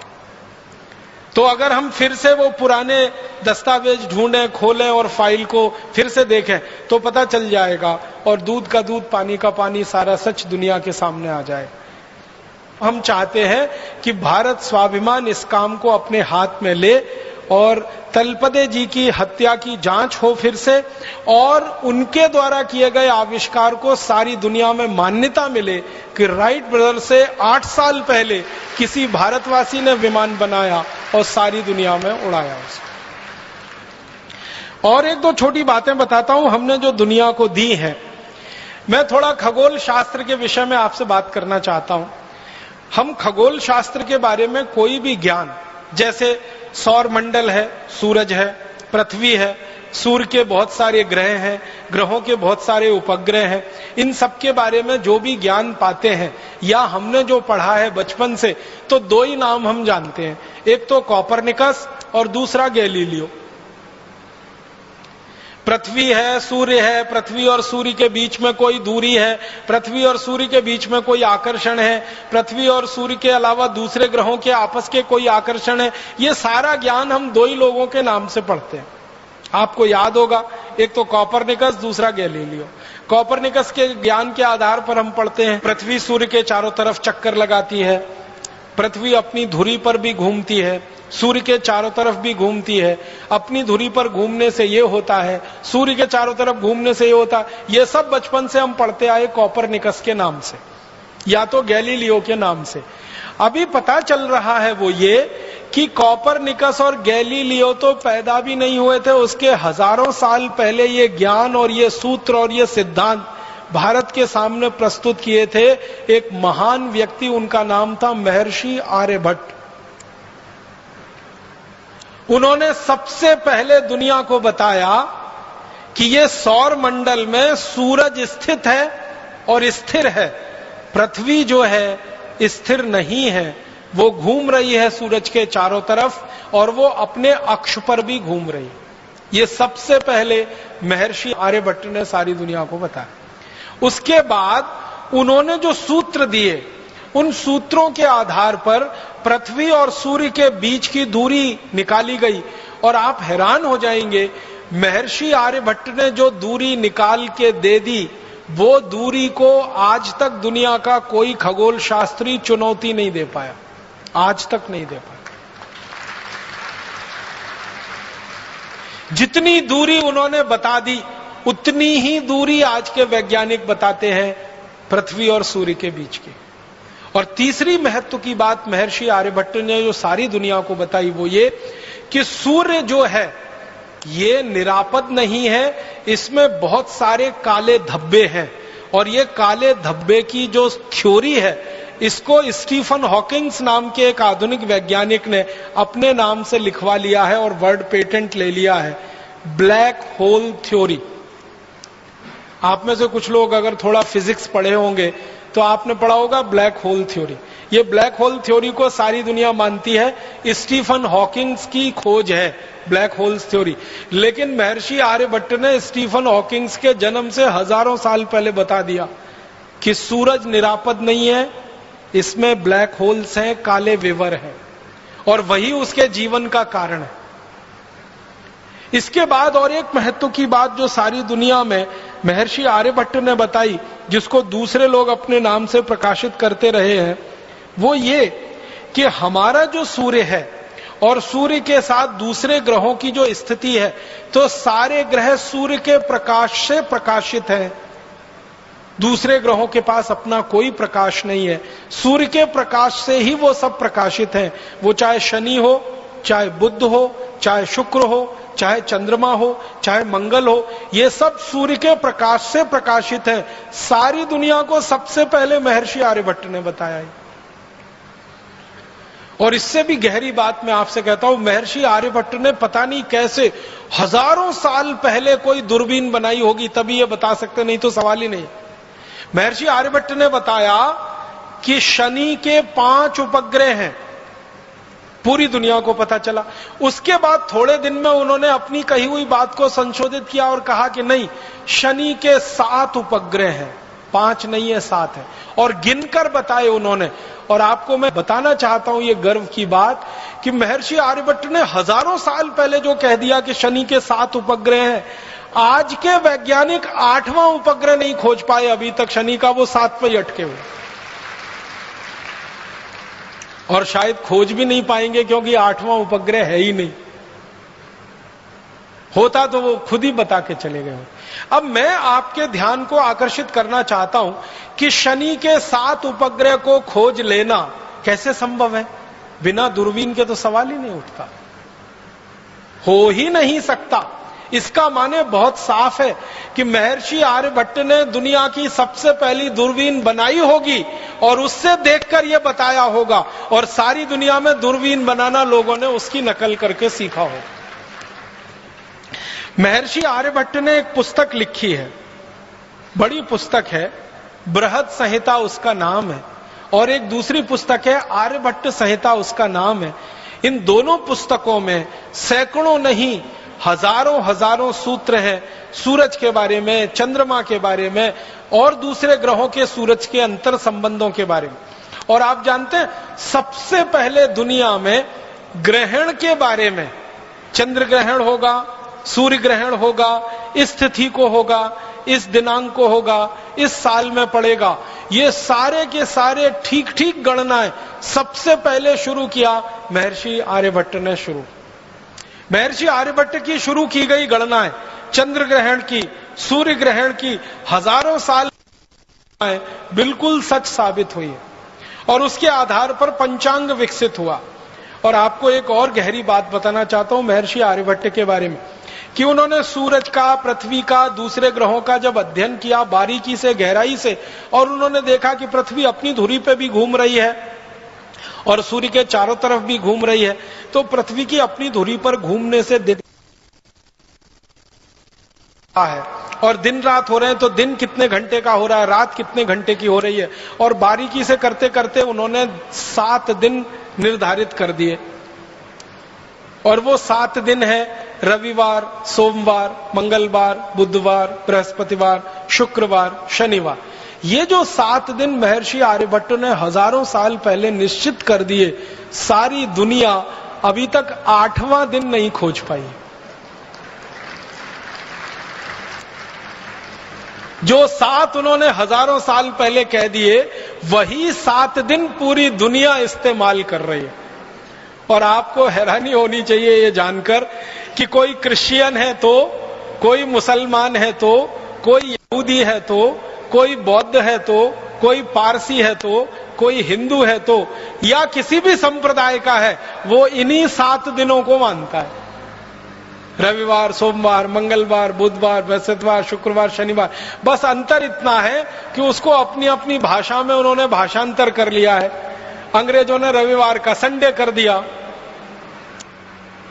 सोमवार का मंडे कर दिया, मंगलवार का ट्यूसडे कर दिया, बुधवार का वेडनेसडे कर दिया, गुरुवार का थर्सडे कर दिया, शुक्रवार का फ्राइडे कर दिया, शनिवार का सैटरडे। बस इतना ही किया है, भाषांतर ही किया है, बाकी कोई मूल बदलाव अंग्रेज नहीं कर पाए। और अंग्रेजों के आगे पीछे की सभ्यताओं ने भी उसको वैसे का वैसा ही स्वीकार किया। यूनान की पूरी सभ्यता ने यही स्वीकार किया, रवि, सोम, मंगल, बुध। मेसोपोटामिया की सभ्यता ने यही स्वीकार किया, बेबीलोनियन की सभ्यता ने यही स्वीकार किया। दुनिया में जो बड़ी बड़ी सभ्यताएं मानी जाती हैं, सब में ये रवि, सोम, मंगल, बुध, बृहस्पति, शुक्र, शनि ही है। और ये भारत की देन है सारी दुनिया की सभ्यताओं को, जिसमें वो एक कदम भी आगे हमसे बढ़ नहीं पाए हैं। जितना हमने खोज के बता दिया, वहीं पर पूरी दुनिया रुकी हुई है अभी तक। बहुत बड़ा योगदान है महर्षि आर्यभट्ट का इस खगोल शास्त्र की दुनिया। और एक दो छोटी बातें बताता हूं कि महर्षि आर्यभट्ट का एक और बहुत बड़ा योगदान है सारी दुनिया के लिए, गणित का। गणित के बारे में 2-3 रोचक तथ्य मैं आपको कहना चाहता हूं। गणित में जो त्रिकोणमिति होती है ना, आपने तो पढ़ा होगा बचपन में, हम लोग अंग्रेजी में उसको ट्रिग्नोमेट्री कहते हैं। ये जो त्रिकोणमिति है, ये जो ट्रिग्नोमेट्री है, ये महर्षि आर्यभट्ट की खोज है। उन्होंने सबसे पहले त्रिकोणमिति दिया है पूरी दुनिया को जानने, समझने और सीखने के लिए। और आप जानते हैं, इसी त्रिकोणमिति को आधार बनाकर दुनिया में सारा निर्माण कार्य चलता है। त्रिकोणमिति अगर आप जानते नहीं हैं तो आप किसी भी निर्माण कार्य में लग नहीं सकते। तो सारी दुनिया के निर्माण कार्य का आधार और पृष्ठभूमि महर्षि आर्यभट्ट की देन है। त्रिकोणमिति जो उन्होंने समझाई सारी दुनिया। गणित में त्रिकोणमिति का आविष्कार भारत में हुआ है। फिर इसी तरह एक महान महर्षि हुए भास्कराचार्य। उन्होंने गणित की सबसे पहली पुस्तक लिखी लीलावती, जिसका नाम लीलावती जो थी वो महर्षि भास्कराचार्य की बेटी थी। तो अपने बेटी के नाम पर, बेटी को जो सिखाते थे गणित में, वही सब उन्होंने लिखा पुस्तक में। और लीलावती के बारे में कहा जाता है कि वो इतनी कुशाग्र बुद्धि थी, इतना तीव्र बुद्धि वो बेटी थी कि पेड़ के पत्ते गिन सकती थी। और जब भी उसको पेड़ के पत्ते गिनने के लिए कहा गया तो वास्तव में उतने ही पत्ते निकलते थे जितने होते थे। और उसको कहा जाता था कि तुम्हारी बुद्धि बहुत तेज चलती है, तो कहती थी वो पिताजी की कृपा है, उन्होंने मुझे गणित सिखाया। पेड़ के पत्ते गिन लेना कोई आसान काम नहीं है, ये कुछ ऐसा ही काम है कि आसमान में तारे गिन लेना। और लीलावती इसमें सिद्धहस्त थी। उस लीलावती के नाम से पुस्तक प्रकाशित हुई, महर्षि भास्कराचार्य की गणित की पहली पुस्तक। और सारी दुनिया ने उस पुस्तक को आधार बनाकर अपने यहां गणित का कोर्स बनाया है, सिलेबस बनाया। आपको हैरानी होगी जानकर, दुनिया के बहुत सारे देशों ने अपने गणित का सिलेबस लीलावती के आधार पर बनाया। ऐसे एक महान हमारे देश में गणितज्ञ हुए, उनका नाम था महर्षि ब्रह्मगुप्त। इन्होंने सारी दुनिया को सबसे पहले सिखाया जोड़ना, घटाना, गुणा करना और भाग करना। ये अंक गणित का जो 4 हिस्सा है, जोड़, घटाना, भाग और गुणा, ये सबसे पहले महर्षि ब्रह्मगुप्त ने पूरी दुनिया को सिखाया। और इसके लिए उन्होंने शास्त्र निर्माण किया। और महर्षि ब्रह्मगुप्त के ही नाम ये खोज है कि वर्ग करना और वर्गमूल करना, घन करना, घनमूल करना, ये भी उन्होंने सबसे पहले सूत्र दिया दुनिया को सीखने के लिए। और जो बीज गणित हम पढ़ते हैं, जिसको हम आजकल एलजबरा कहने लगे हैं, ये एलजबरा पूरा का पूरा महर्षि ब्रह्मगुप्त की देन है। हमारा आज का एलजबरा और उसका सिलेबस महर्षि ब्रह्मगुप्त के लिखे हुए पुस्तकों पर आधारित है सारा का सारा। इसी तरह से एक प्रमेय होती है, एक थ्योरम है, वो हम लोग पढ़ते हैं बचपन में, 9वीं 10वीं कक्षा से लेके 12वीं तक हम उसका इस्तेमाल करते हैं। वो थ्योरम को पाइथागोरस थ्योरम कहते हैं। पाइथागोरस का जन्म हुआ ईसा से 8 शताब्दी पहले। और ईसा के 15वीं शताब्दी पहले के भारत के गुरुकुलों के रिकॉर्ड्स बताते हैं कि पाइथागोरस हमारे यहां था। हम उसको बोधायन प्रमेय के रूप में पढ़ते थे। बोधायन एक महर्षि हुए, उनके नाम से वो प्रमेय पढ़ाई जाती थी भारत में ईसा के जन्म के 15 शताब्दी पहले। माने आज से लगभग 3500 साल पहले वो प्रमेय भारत में पढ़ाई जाती थी बोधायन प्रमेय के नाम से। और वो प्रमेय क्या है? कर्ण का वर्ग बराबर लंब का वर्ग धन आधार का वर्ग, हिंदी में कहते हैं ना। हाइपोटेन्यूज का स्क्वायर परपेंडिकुलर और बेस के स्क्वायर के एडिशन के बराबर। तो कर्ण का वर्ग बराबर लंब का वर्ग धन आधार का वर्ग, ये जो हम पढ़ते हैं, ये सबसे पहले बोधायन महर्षि की देन है, जिसके आधार पर सारी दुनिया ने सीखा। पाइथागोरस ने बेईमानी करके और चालाकी करके इसको अपने नाम से प्रकाशित करवा लिया, और वो आज तक सारी दुनिया इसी भ्रम में जी रही। इसी तरह से मैथमेटिक्स में, मॉडर्न मैथमेटिक्स में एक थ्योरम इस्तेमाल होती है, बाइनोमियल थ्योरम। अगर थोड़ा गणित आपने उच्च स्तर का पढ़ा होगा तो आपको तुरंत ये नाम ध्यान में आएगा। बाइनोमियल थ्योरम जो द्विपद प्रमेय है, वो सारी दुनिया को सबसे पहले भारत ने दी। और ये बाइनोमियल थ्योरम भी महर्षि आर्यभट्ट की देन है सारी दुनिया में। और इसी तरह से हमारे भारत में एक विषय चलता है गणित में जिसको मॉडर्न मैथमेटिक्स के नाम से आजकल कहने लगे हैं, कैलकुलस। और उसके दो हिस्से हैं, इंटीग्रल कैलकुलस, डिफरेंशियल कैलकुलस। ये इंटीग्रल कैलकुलस सबसे पहले भारत में लाया जिस महर्षि ने, उनका नाम था माधवाचार्य।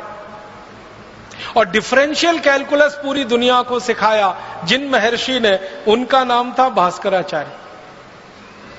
डिफरेंशियल कैलकुलस का आज का पूरा सिलेबस भास्कराचार्य जी की पुस्तक को सामने रख लो तो समझ में आ जाता है।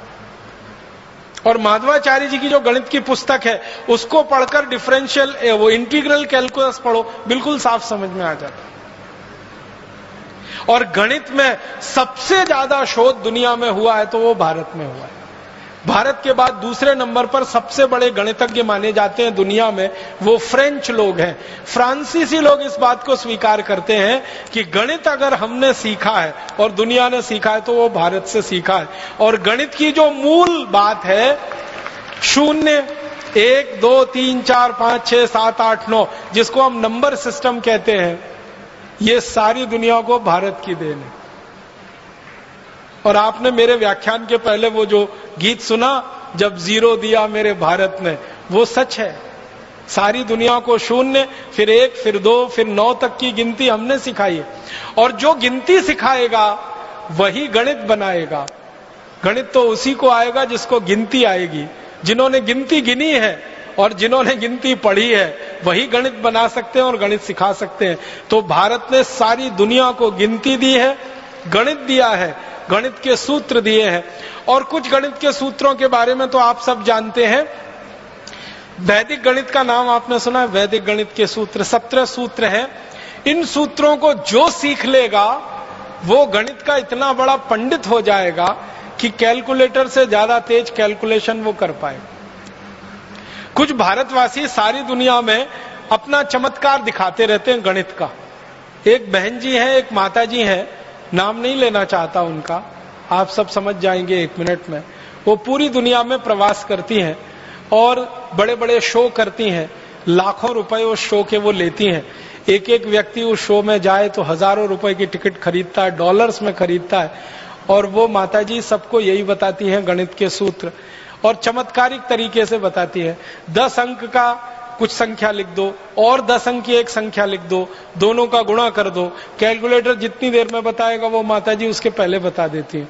और लाखों डॉलर बरसते हैं उनके ऊपर। वो कुछ भी नहीं है, वैदिक मैथमेटिक्स के सूत्र हैं। कोई सीख लेगा तो वो बता देगा, उसमें कौन सी खास बात है।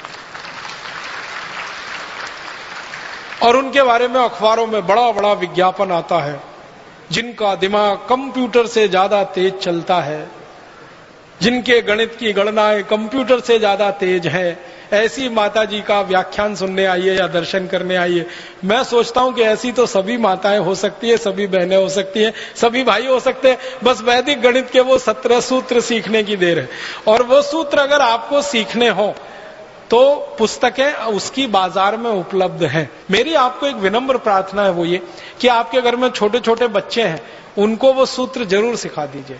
गणित उनको रोचक हो जाएगा। हमारे देश के बच्चों को गणित में ही सबसे ज्यादा बोरियत आती है, क्योंकि आज जो हम गणित सीखते हैं और सिखाते हैं वो अंग्रेजों के तरीके से सीखते हैं और अंग्रेजों के तरीके से सिखाते हैं। उसमें रस बिल्कुल नहीं है। लेकिन ये जो वैदिक गणित लिखा गया है, इसको सीखने में इतना रस है कि आप 90 साल के भी हो जाएं तो भी आप वैसे ही सीखेंगे जैसे 15-17 साल के बच्चे सीखते हैं। हमारे भारत में शिक्षा के बारे में जो सबसे गहरी बात है कि शिक्षा को रसपूर्ण बना के सिखाना, हंसते हंसते सिखा देना, खेलते खेलते सिखा देना, गाना गाते गाते सिखा देना, गीत गाते गाते सिखा देना, दुनिया में कहीं नहीं है ये। तो वैदिक गणित के सूत्रों को आप सीखें, बहुत अच्छा हो। नहीं तो अपने बच्चों को जरूर सिखाएं। पुस्तकें बाजार में उपलब्ध हैं, उनसे आप आसानी से कर सकते हैं। और मेरा तो कहना है कि आप सीखकर दूसरों को सिखाने का अभियान चला सकते हैं। कम से कम ये जो तिलिस्म बना हुआ है 2-3 लोगों के नाम पर कि वो गणना करते हैं कंप्यूटर से ज्यादा तेज, मैं चाहता हूं भारत स्वाभिमान का हर कार्यकर्ता, वो भाई हो या बहन, कंप्यूटर से तेज गणना कर सकता है अगर वैदिक गणित के ये सूत्र सीख लें। एक दो बात और कहना चाहता हूं। हम भारतवासियों ने दुनिया को और क्या क्या दिया है। सारी दुनिया को सबसे पहले बर्फ बनाना हमने सिखाया। अद्भुत देश है ये भारत, यहां बर्फ सबसे कम है, लेकिन बर्फ बनाना सबसे ज्यादा हम ही जानते हैं। भारत में बर्फ जहां है ना, वो कुल मिला के 2-4 राज्य हैं। एक तो जम्मू कश्मीर है, एक तो हिमाचल प्रदेश है, एक तो हमारा ये उत्तराखंड है, और थोड़ा बहुत उत्तर पूर्व के कुछ प्रदेश हैं छोटे, जहां पर बर्फ गिरती है। ये बर्फ प्रकृति की बनाई हुई है, लेकिन हम भारतवासी इस बात का गर्व कर सकते हैं कि मनुष्य की बनाई हुई सबसे पहली बर्फ हमने दी है दुनिया को, और उसकी तकनीकी भी हमने बताई है पूरी दुनिया को। हमारे देश में एक महान राजा हुआ, उसका नाम था हर्षवर्धन। हर्षवर्धन के बारे में आप सबने पढ़ा है, सुना है, जानकारी आपको होगी। हर्षवर्धन की 2-3 बातें मैं आपसे कहना चाहता हूं। पहली बात यह है कि वो वैज्ञानिक था और राजा हुआ। सबसे बड़ी बात उसके बारे में जो दुनिया नहीं जानती वो ये कि वो खाली राजा नहीं था, वो वैज्ञानिक था और राजा हुआ, और चक्रवर्ती सम्राट हुआ। चक्रवर्ती सम्राट का मतलब आप समझते हैं? भारत में चक्रवर्ती सम्राट कौन हो सकता है? जो एक गांव का राजा होता है उसको हमारे देश में कहा जाता है सरपंच। जो 10 गांव का राजा होता है उसको कहा जाता है नायक। जो 100 गांव का राजा होता है उसको कहते हैं सामंत। जो 1000 गांव का राजा होता है उसको कहते हैं राजा। फिर 10,000 गांव का जो हो जाए राजा वो महाराजा। फिर 1 लाख गांव का जो हो जाए वो सम्राट, और 7 लाख गांव का जो राजा हो वो चक्रवर्ती सम्राट। और भारत में लगभग 7 लाख ही गांव रहे, तो हर्षवर्धन चक्रवर्ती सम्राट था, माने पूरे भारत का राजा था। एक बात, वैज्ञानिक था। दूसरी बात, और विज्ञान की किस भाषा में उसको दक्षता थी? केमिस्ट्री में, रसायन शास्त्र का बहुत बड़ा ज्ञाता था वो। केमिस्ट्री उसको बहुत आती। जब वो राजा बना, उसकी बेटी बीमार हो गई और उसको बहुत तेज बुखार आया, तो पहली बार उसने अपनी बेटी का बुखार उतारने के लिए बर्फ बनवाई और उसका इस्तेमाल किया। हर्ष चरित्रम करके एक पुस्तक लिखी गई हर्षवर्धन के बारे में, और हर्ष चरित्रम में इसका विस्तार से वर्णन है कि राजा हर्षवर्धन अपनी बेटी का बुखार ठीक करने के लिए बर्फ का इस्तेमाल कर रहा है, और वो बर्फ बनाने की पूरी तकनीकी है। और राजा हर्षवर्धन का जो समय है ना, वो 6वीं शताब्दी का है, माने आज से लगभग 1500 साल पहले, 1400 साढ़े 1400 साल पहले। अंग्रेजों के यहां बर्फ पड़ती है, अमरीकियों के यहां बर्फ पड़ती है, फ्रांस में बर्फ पड़ती है, जर्मनी में बर्फ पड़ती है, लेकिन वो बर्फ बनाना 18वीं शताब्दी तक नहीं जानते थे। जिनके यहां बर्फ पड़ती है वो बर्फ बनाना नहीं जानते थे। बर्फ बनाने के लिए पानी को एक विशेष तापमान पर रखना पड़ता है और एक विशेष दबाव उसको देना पड़ता है। एटमॉस्फेरिक प्रेशर और टेम्परेचर दोनों को कंट्रोल करके ही बर्फ बन सकती है। बहुत जटिल प्रक्रिया है, आसान काम नहीं है ये, लेकिन हर्षवर्धन को ये मालूम था और उसने बर्फ बनाना और बनवाना अपने राज्य में शुरू किया था। उस समय से भारत में बर्फ बनाने की परंपरा है। बर्फ हमारे यहाँ भगवान के द्वारा बहुत कम दी गई है, लेकिन बनाना हमको दुनिया में सबसे पहले आया। अब हमको ये स्थापित कराना अभी बाकी है कि सबसे पहले बर्फ भारत में बनी। अंग्रेज लोग बताते हैं कि उन्होंने सबसे पहले बर्फ 18वीं शताब्दी में बनाई, हमने उनसे 1000 साल पहले बर्फ बनाई थी। सारी दुनिया को ये बर्फ बनाने की टेक्नोलॉजी हमने दी है। कागज बनाना पूरी दुनिया को भारत ने सिखाया। कागज बनाना सबसे पहले भारत में शुरू हुआ। हमारे भारत में एक घास होती है, उसको सन कहते हैं, और एक घास होती है उसको मूंज कहते हैं। गांव के लोग हैं उनको तो ये दोनों शब्द अच्छे से समझ में आएंगे। एक सन होती है और एक मूंज होती है। मूंज जो है ना बहुत तीखी होती है, उंगली को काट सकती है और खून निकाल सकती है। सन वाली घास जो होती है वो थोड़ी नरम होती है, उंगली को काटती वाटती नहीं। और भारत के हर गांव में इफरात में होती है और फोकट में होती है।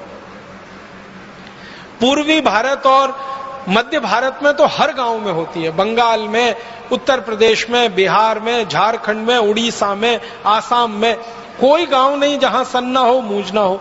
तो जिन इलाके में सन और मूंज सबसे ज्यादा होती रही है, इसी इलाके में सबसे पहले कागज बनना शुरू हुआ। वो सन की घास से और मूंज की घास से हमने सबसे पहले कागज बनाया, और सबसे पहला कागज बना के दुनिया को हमने दिया।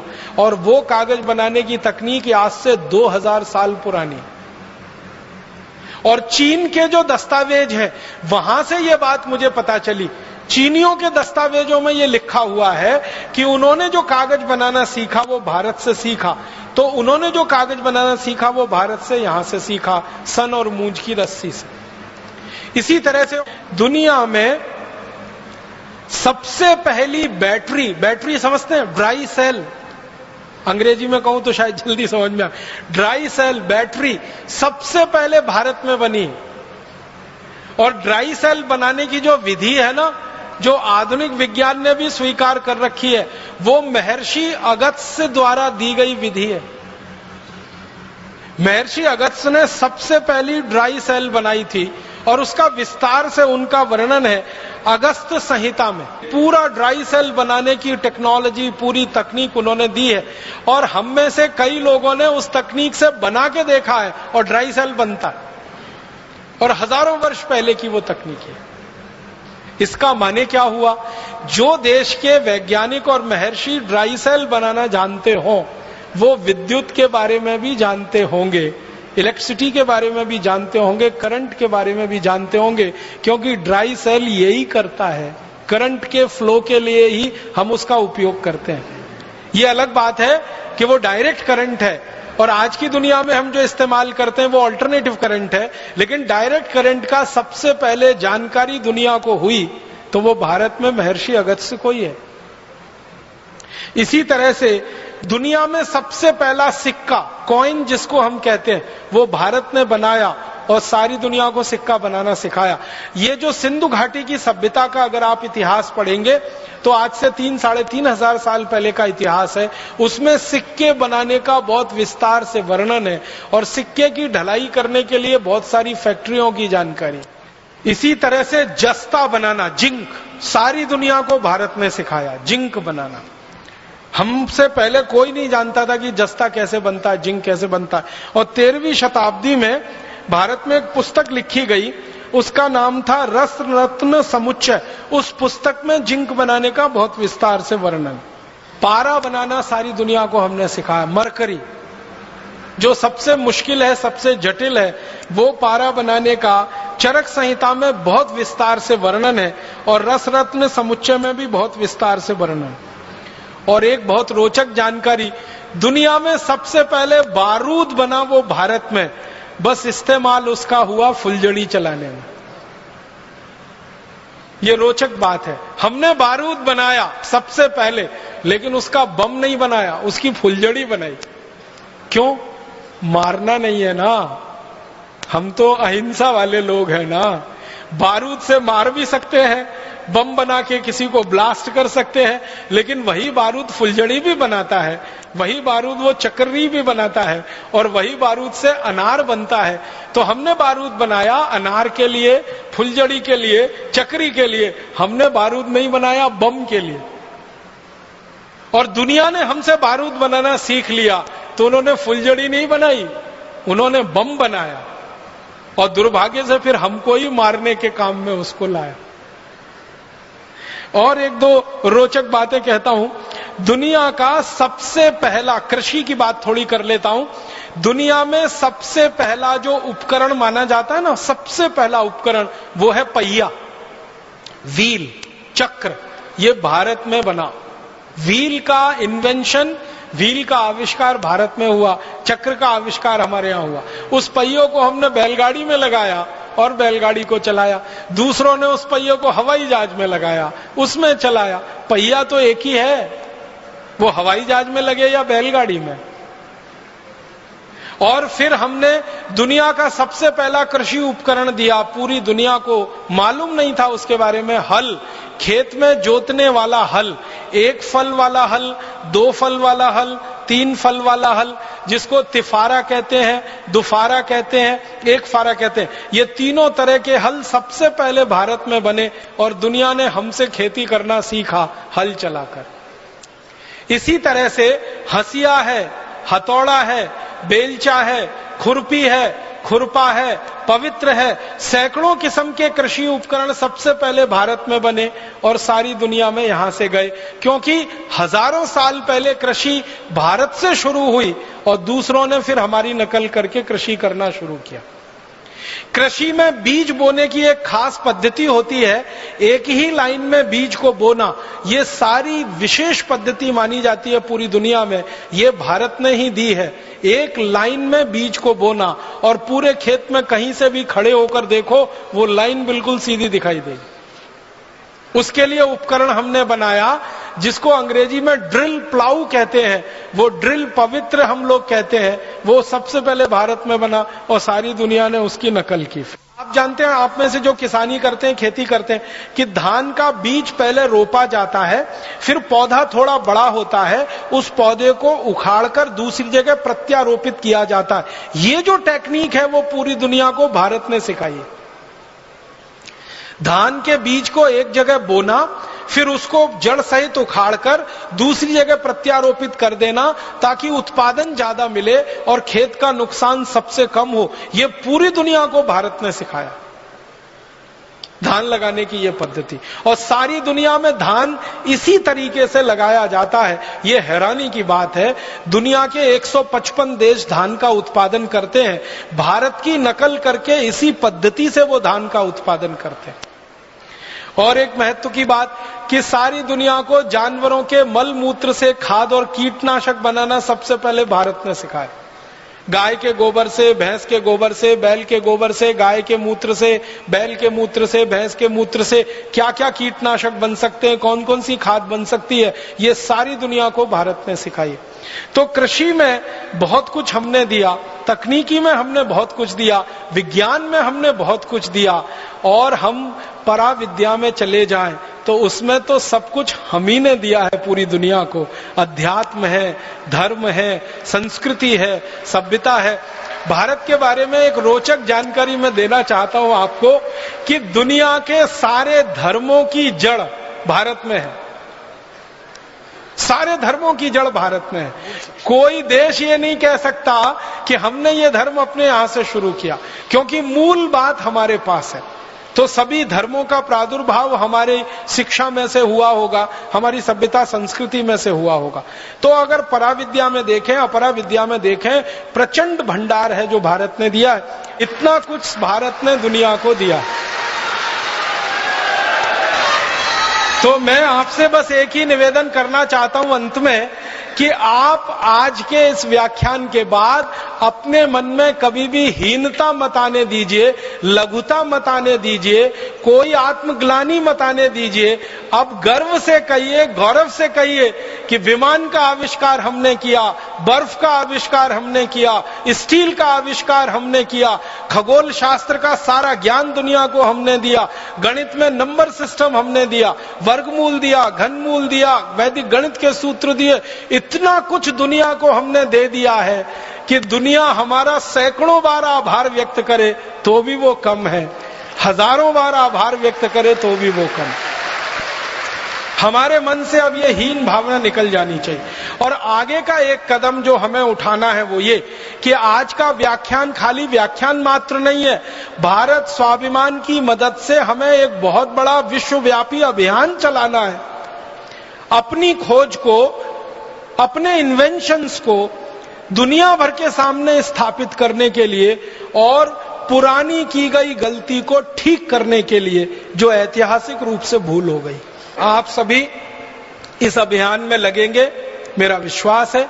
अपने मन से हीन भावना निकालेंगे, दूसरों के मन से भी निकालने का प्रयास करेंगे। ईश्वर हमें जरूर मदद करेंगे। ऐसी शुभकामनाओं के साथ बहुत आभार, बहुत धन्यवाद।